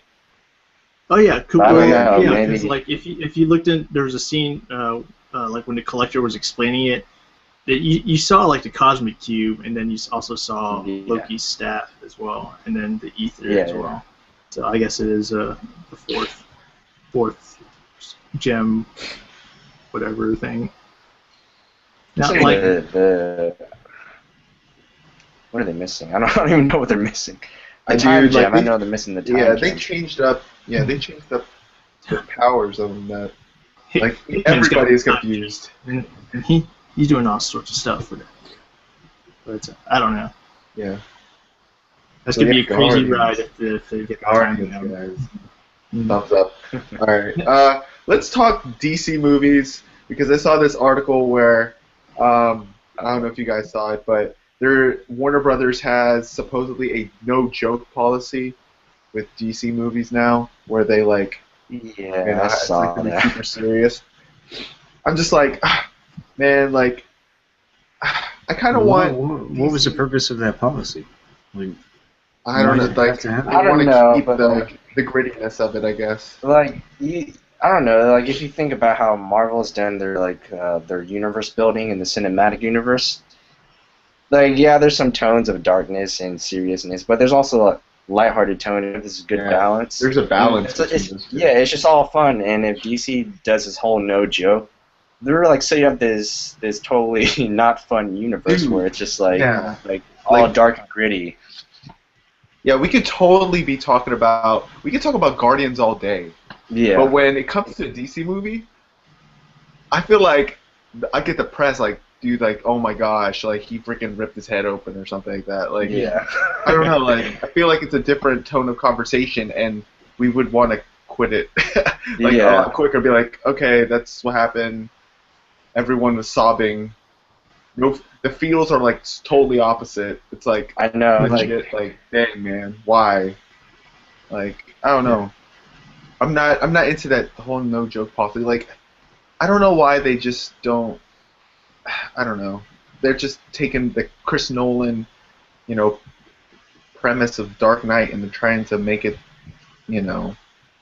their own. Like, they're just trying to make it more grittier. But I Yeah. don't know. It can only go for so long. Like, I can't. I don't know. I'm I worried. think, I'm worried. the best joke or like best statement that Batman had that was kind of like lighthearted was in the Dark Knight where I'm not wearing hockey pads. That's as good as it got. So, but this no joke policy, man, I need to see like Ben Affleck's Batman. He'll probably like So Yeah, what if they have the Joker? What's gonna happen like if they do the Joker again? He's I gonna don't know. be he's gonna be It's called gonna Burr. The They can't even punchline. do We the call word it the joke. punchline. No jerk. Ochre. They can't even- Start from yeah, Joker. Mr. Ochre. yeah. But they're gonna name him like the Jester Yeah. or something like that. Mhm. Guess they're not touching the Joker. I don't know about Yeah, this whole. that's probably the I true- really want DC. I really want DC like to succeed because I want to see these movies happen with them as well, But I don't know. It's just I feel like they're scared to kind of copy the Marvel routine, and so they try to do something opposite. But I feel like even if you copy, still enjoy it, I know, man. Like, I'm hearing The Rock play Shazam. I was like, I'm gonna have a gritty Billy Batson. This is like, Yeah. why? Like, might as well not even touch Yeah. the character if you're gonna do something like that. Yeah. So, I know that they're also like But, like, rumoring I don't know. that I the want Flash to is do in- well. Yeah. Like But they're rumoring that the Flash is in Batman versus Superman, and like the Flash is like the Boy Scout of DC. And, Oh, yeah, yeah, he's like the most lighthearted guy. If you just suck the joy out of him, then it's I know Batman's supposed to be the one's kind of like, the hard ass of the group. Like, Mhm. Yeah. Superman's supposed to be lighthearted. Like, I mean, I liked Man of Steel, but I want Superman to be more, but like Yeah. happier, I guess. Like, I mean, I don't know. I'm just If that is actually a policy, then it's just like I'm not going into DC films anymore to have fun. I'm just there to get like I don't know. I feel like they're trying to win an Oscar or something like that. Like to be real, like I don't know. Like, I only get like superhero movies are supposed to be fun. They're not supposed to be like so gritty to the point where once you leave the theater, you're just like you don't know how you feel about it. Yeah. These are supposed to be, your heroes. You're supposed to look up to Yeah. them. And if you're just like, if you walk away with your head down then they're not Hey, man. embodying your People- real sense. And, People are still mad. Like they're still angry that Superman freaking did that to Zod because it's just like But yeah, Mhm. you know. yeah, I kind of like. I don't know. That's I a feel mood bad killer. too. I don't know. Yeah. Oh man. This is kind of messed up, but I remember when I saw the movie the second time, I was watching it with Nicole, and I remember there's like this family in front of us, and there's the part when Zod snapped the neck, like the little boy just went like in shocked, and the mother was like, "Nope, we're leaving now." Like pretty bad. Yeah, I'm not even Yeah. joking. That's what happened. The little kid was just like in shock, staring at that like Zod with his Not head like supposed to snapped watch around. this. And that mom just and the mother was like, "We're leaving now." I was like, "Holy crap!" That that was it was heavy. Yeah, like it's I don't know. That was like after all that destruction. It's like the neck. Yeah, like, like, surprisingly. I'm like, I was like, dude, did you see like what happened before that? It was like people were falling out of buildings. I know, people like, With the died, whole, like, piles of people. just died. the gravity Yeah, thing with was it the world Yeah, engine? Is that what it's World called? Engine. Smashing people. Yeah. Dubstep engine. Just I know. I mean, geez, you should have walked out then. But no. No. Had yeah. to be when the IHOP was destroyed. That was the last straw. Yeah, you destroyed an IHOP. Come That's not on! America. That's like stepping on America. But yeah, like they said that this movie is going to have very anti-Superman themes, just because I guess Oh, great. we're taking a grudge against Superman. I don't know. It's not like your Christopher Reeves, him, planting that American flag on the White House.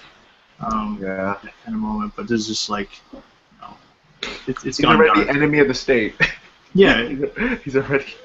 he wants to He's do the good, bad guy. and like you do good by destroying half of Metropolis and all that.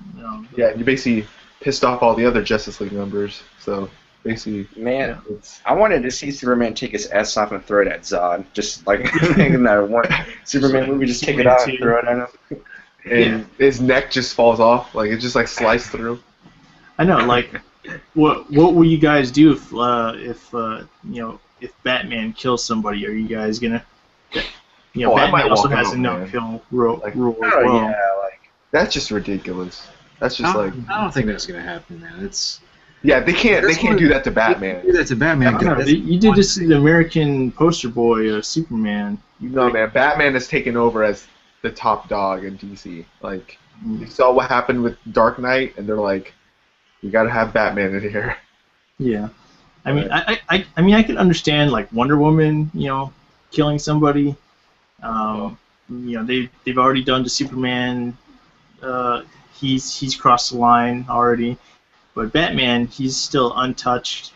Like even in Dark Knight or the Dark Knight, you wouldn't kill the Joker and all that.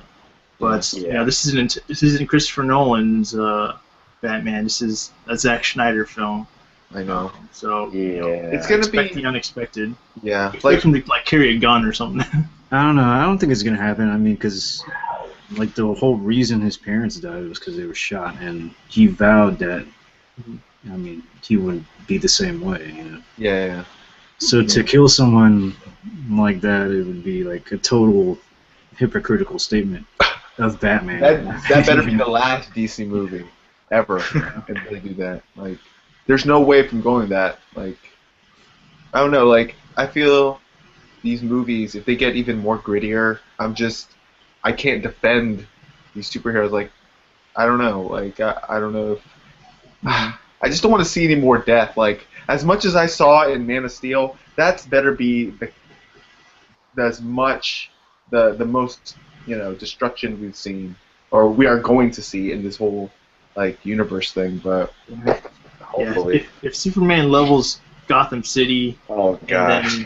and it's then over. Batman kills somebody, I'm honestly just gonna walk out. Like, Superman destroys all of the DC cities. No one's gonna walk out. Yeah. No one's gonna Mark walk out. Waid walks out being, again. being comic book guys, you're gonna watch it till the end. I know. Yeah.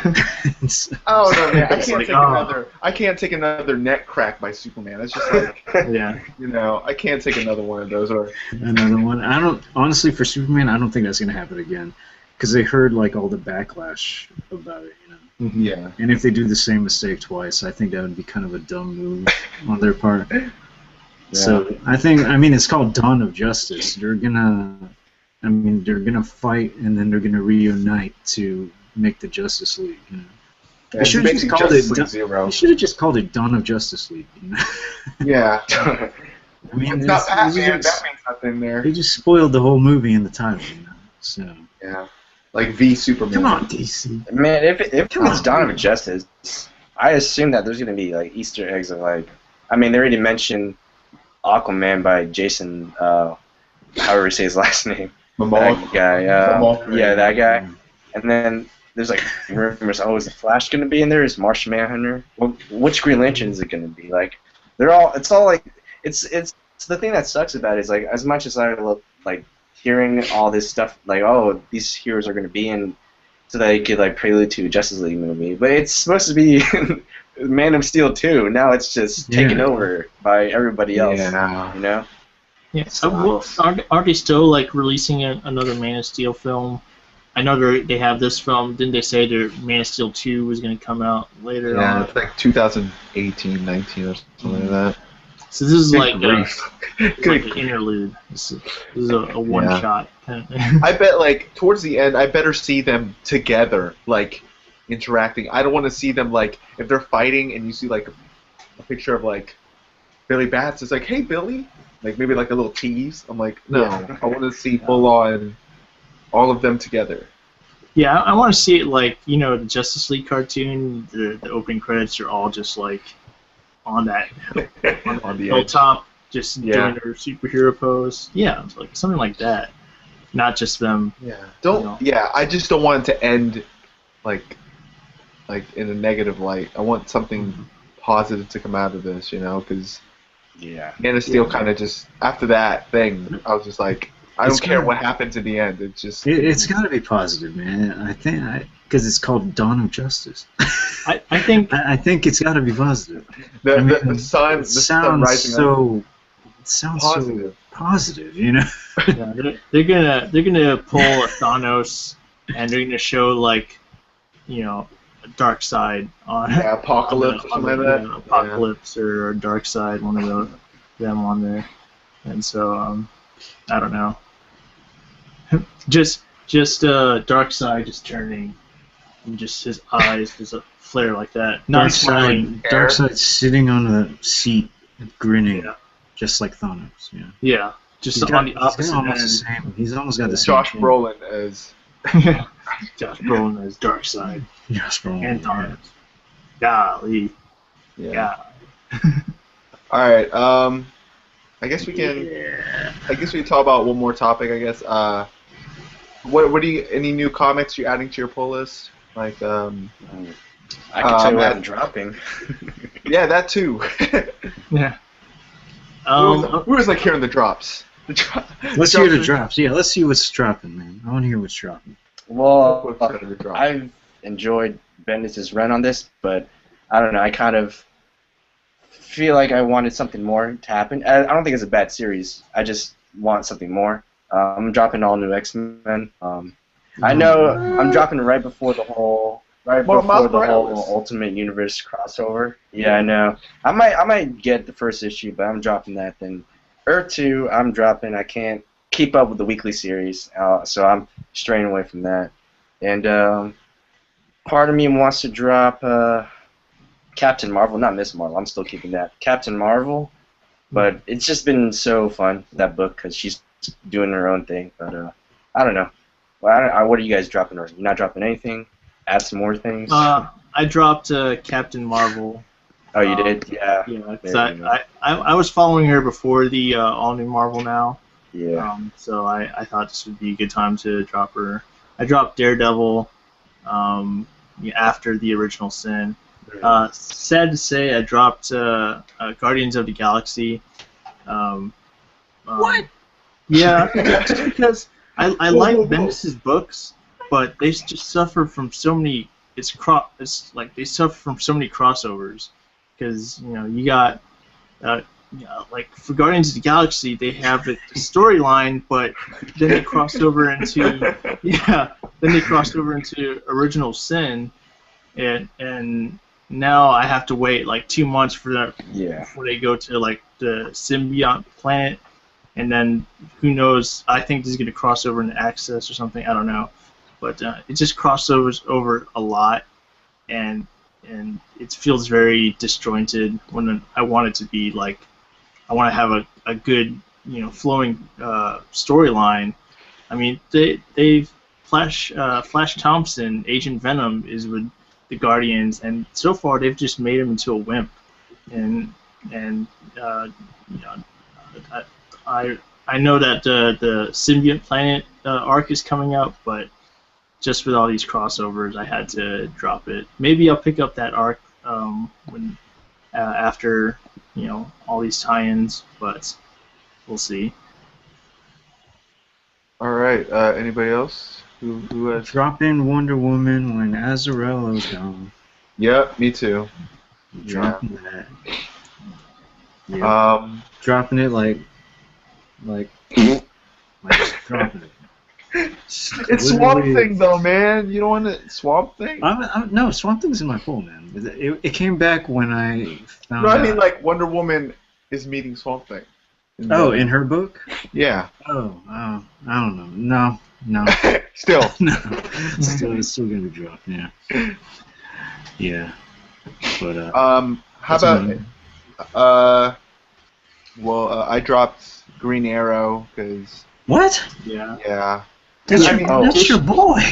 Issue 34 was that's like your son. You dropped your son. No, it's in October. It's gonna be a new creative team. It's Who's I haven't kept up. Who's in it's like the TV guys. Yeah, Andrew Kreisberg, the executive producer for Arrow, is going to be writing Green Arrow. Oh, so it's going to morph into like the show. Yeah. Tying into the show. Huh. Well, they said they're gonna try to go back to Oliver Queen's roots from his old days in the comics. I just hope they don't bring back the beard, the Robin Hood beard. Oh, I want that to come back. I want the pointy goatee to come back, and the Robin Hood hat. I want that to come back. Mm-hmm. But what's Jeff Lemire gonna do then? What's he moving on to? He's got some creator-owned stuff coming out. He's moving to Valiant for some and stuff. He's doing Justice League United right now. Yeah, and he's just... I don't hear anything about that book, honestly. Yeah, how is that? I've been reading it. That's another book that's like floating on the drop list for me. It's been pretty good. They introduced this new Native American like superhero woman, but I mean it's not like gaining a lot of traction because I don't think it's doing high in sales. I mean I'm enjoying it, but if you want to see Green Arrow and like Animal Man like quip at each other, they do that a lot in the series. Oh yeah. They just hate on each other. It's like your power's stupid. It's like, well, you don't have any powers. Yeah, I do miss Animal Man. Yeah, I know, man. He's in that book, yeah. I dropped Grayson. You dropped Grayson? Yeah. I don't know. It's starting to become more of a. It's starting to become more TV-ish. Like the ending, I could feel like was so TV style. It's like, oh man, this is. It's what's a TV ending? Like, it's just like it's too yeah. Like they put that twist, but it's such a TV ending twist where it's just like. They like talk or whatever, and then they reveal some crap. Like I don't know. Like I just felt very TV-ish to me. I mean, next villain of the week, kind of thing. Yeah, something like that. Yeah, I didn't enjoy it. I mean, I like Mikal Jennings' art, but just the story wasn't strong enough for me to keep. How about ads? Anybody adding any of the new previews? Anybody add anything to their pull list? Witches. Yeah, witches. I kind of want to check out that. I saw in November DC's doing that Gotham horror book, which seems kind of cool. Was it Gotham by Midnight? I think so. Yeah. Oh, Ben Temple Smith. Cool. Yeah, he's awesome. Yeah. That's gonna be good. Marvel, there's not really a lot I want to add. I might check out like the first arc of the new Captain America with Sam Wilson and the new Thor. I might just get the first arc of that, but I kind of want to get. I added that. I kind of want to get Agents of S.H.I.E.L.D. because of Mark Waid. and I've actually liked the show. I know it's cheesy, but I like the show. Is it going to be based off the show, or is it going to just? No, not really based off the show. I think they're introducing the characters, and it's just like Coulson's own team. And then I kind of want to check out Angela, Assassin of Asgard.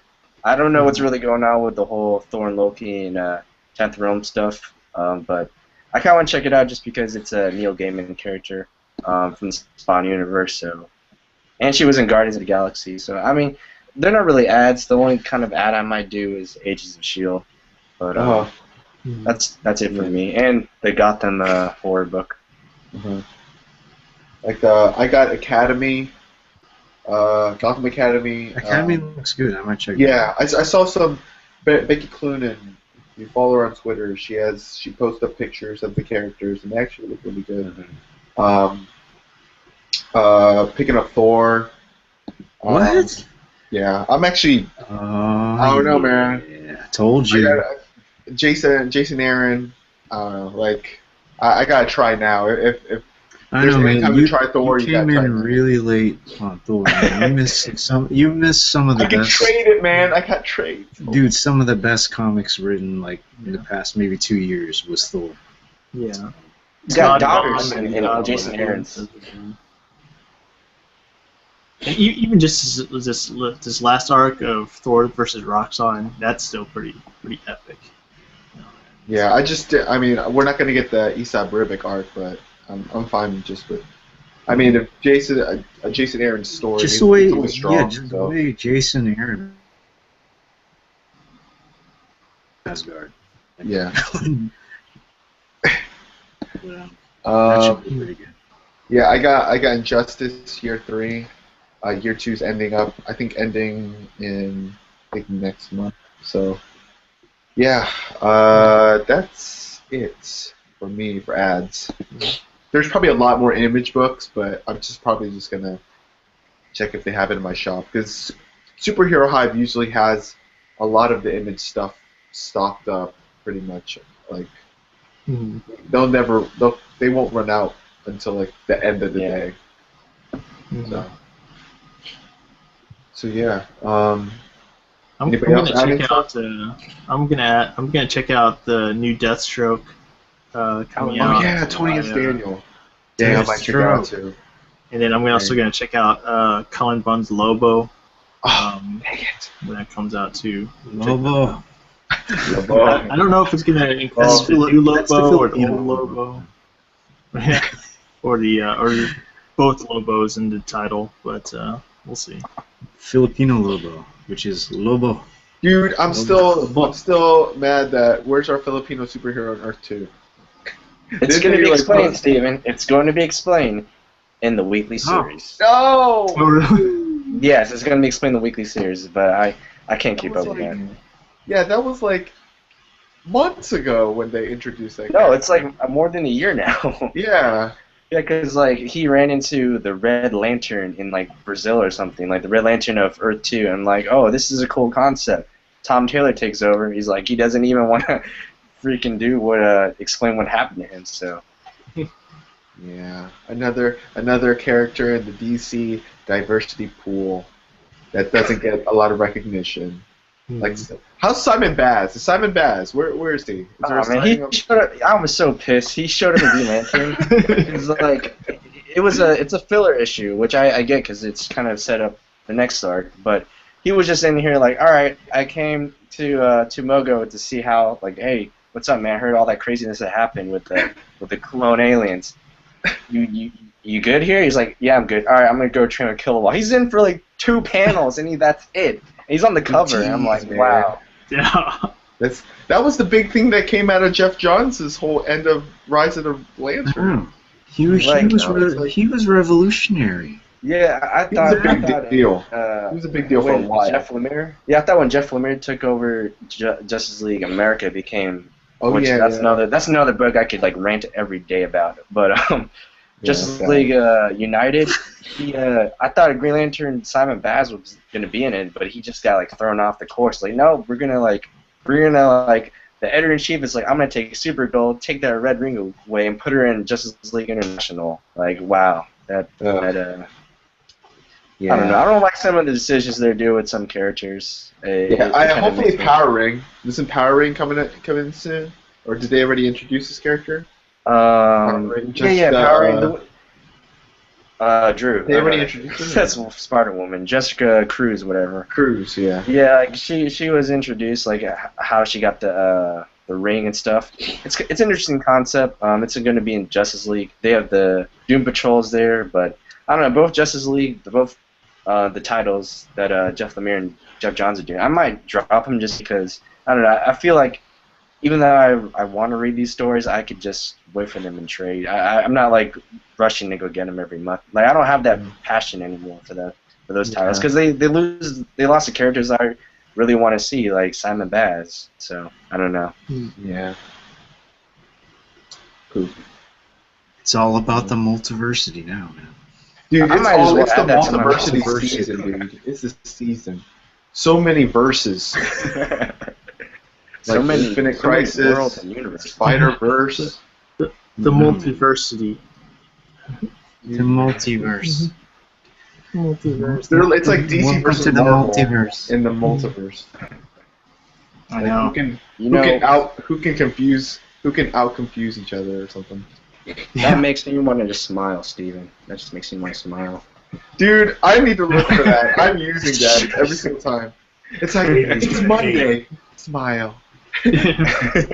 Wow. It's like that troll. It's like troll and smile.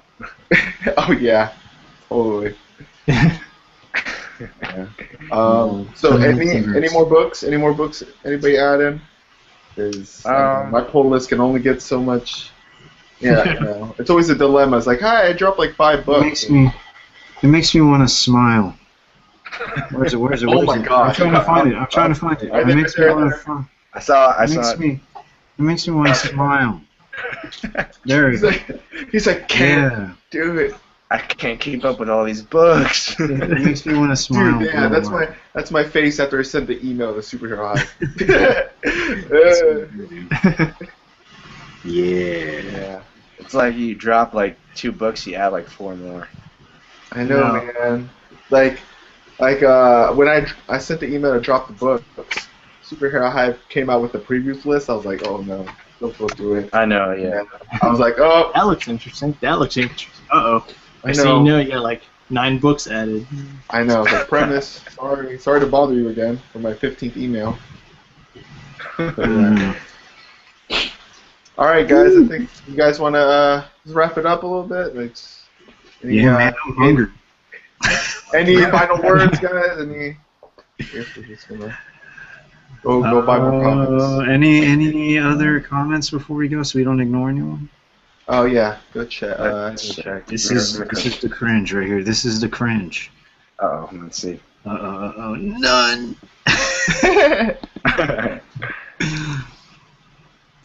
No, nothing. I don't know. Oh, yeah. Oh no, we got Nicole commented about how the duck kind of creeped her out, to be honest. Yeah. Yeah, it was really Oh yeah, like I think I'll message you guys this video I saw, but I don't know if you heard about it, but like there's this thing about the real Howard the Duck from the Marvel 616. He's actually stuck in the Image universe. Like there's a video to explain why What? and how is that. Well, yeah, I'll show you guys the video, but yeah, Howard the Duck.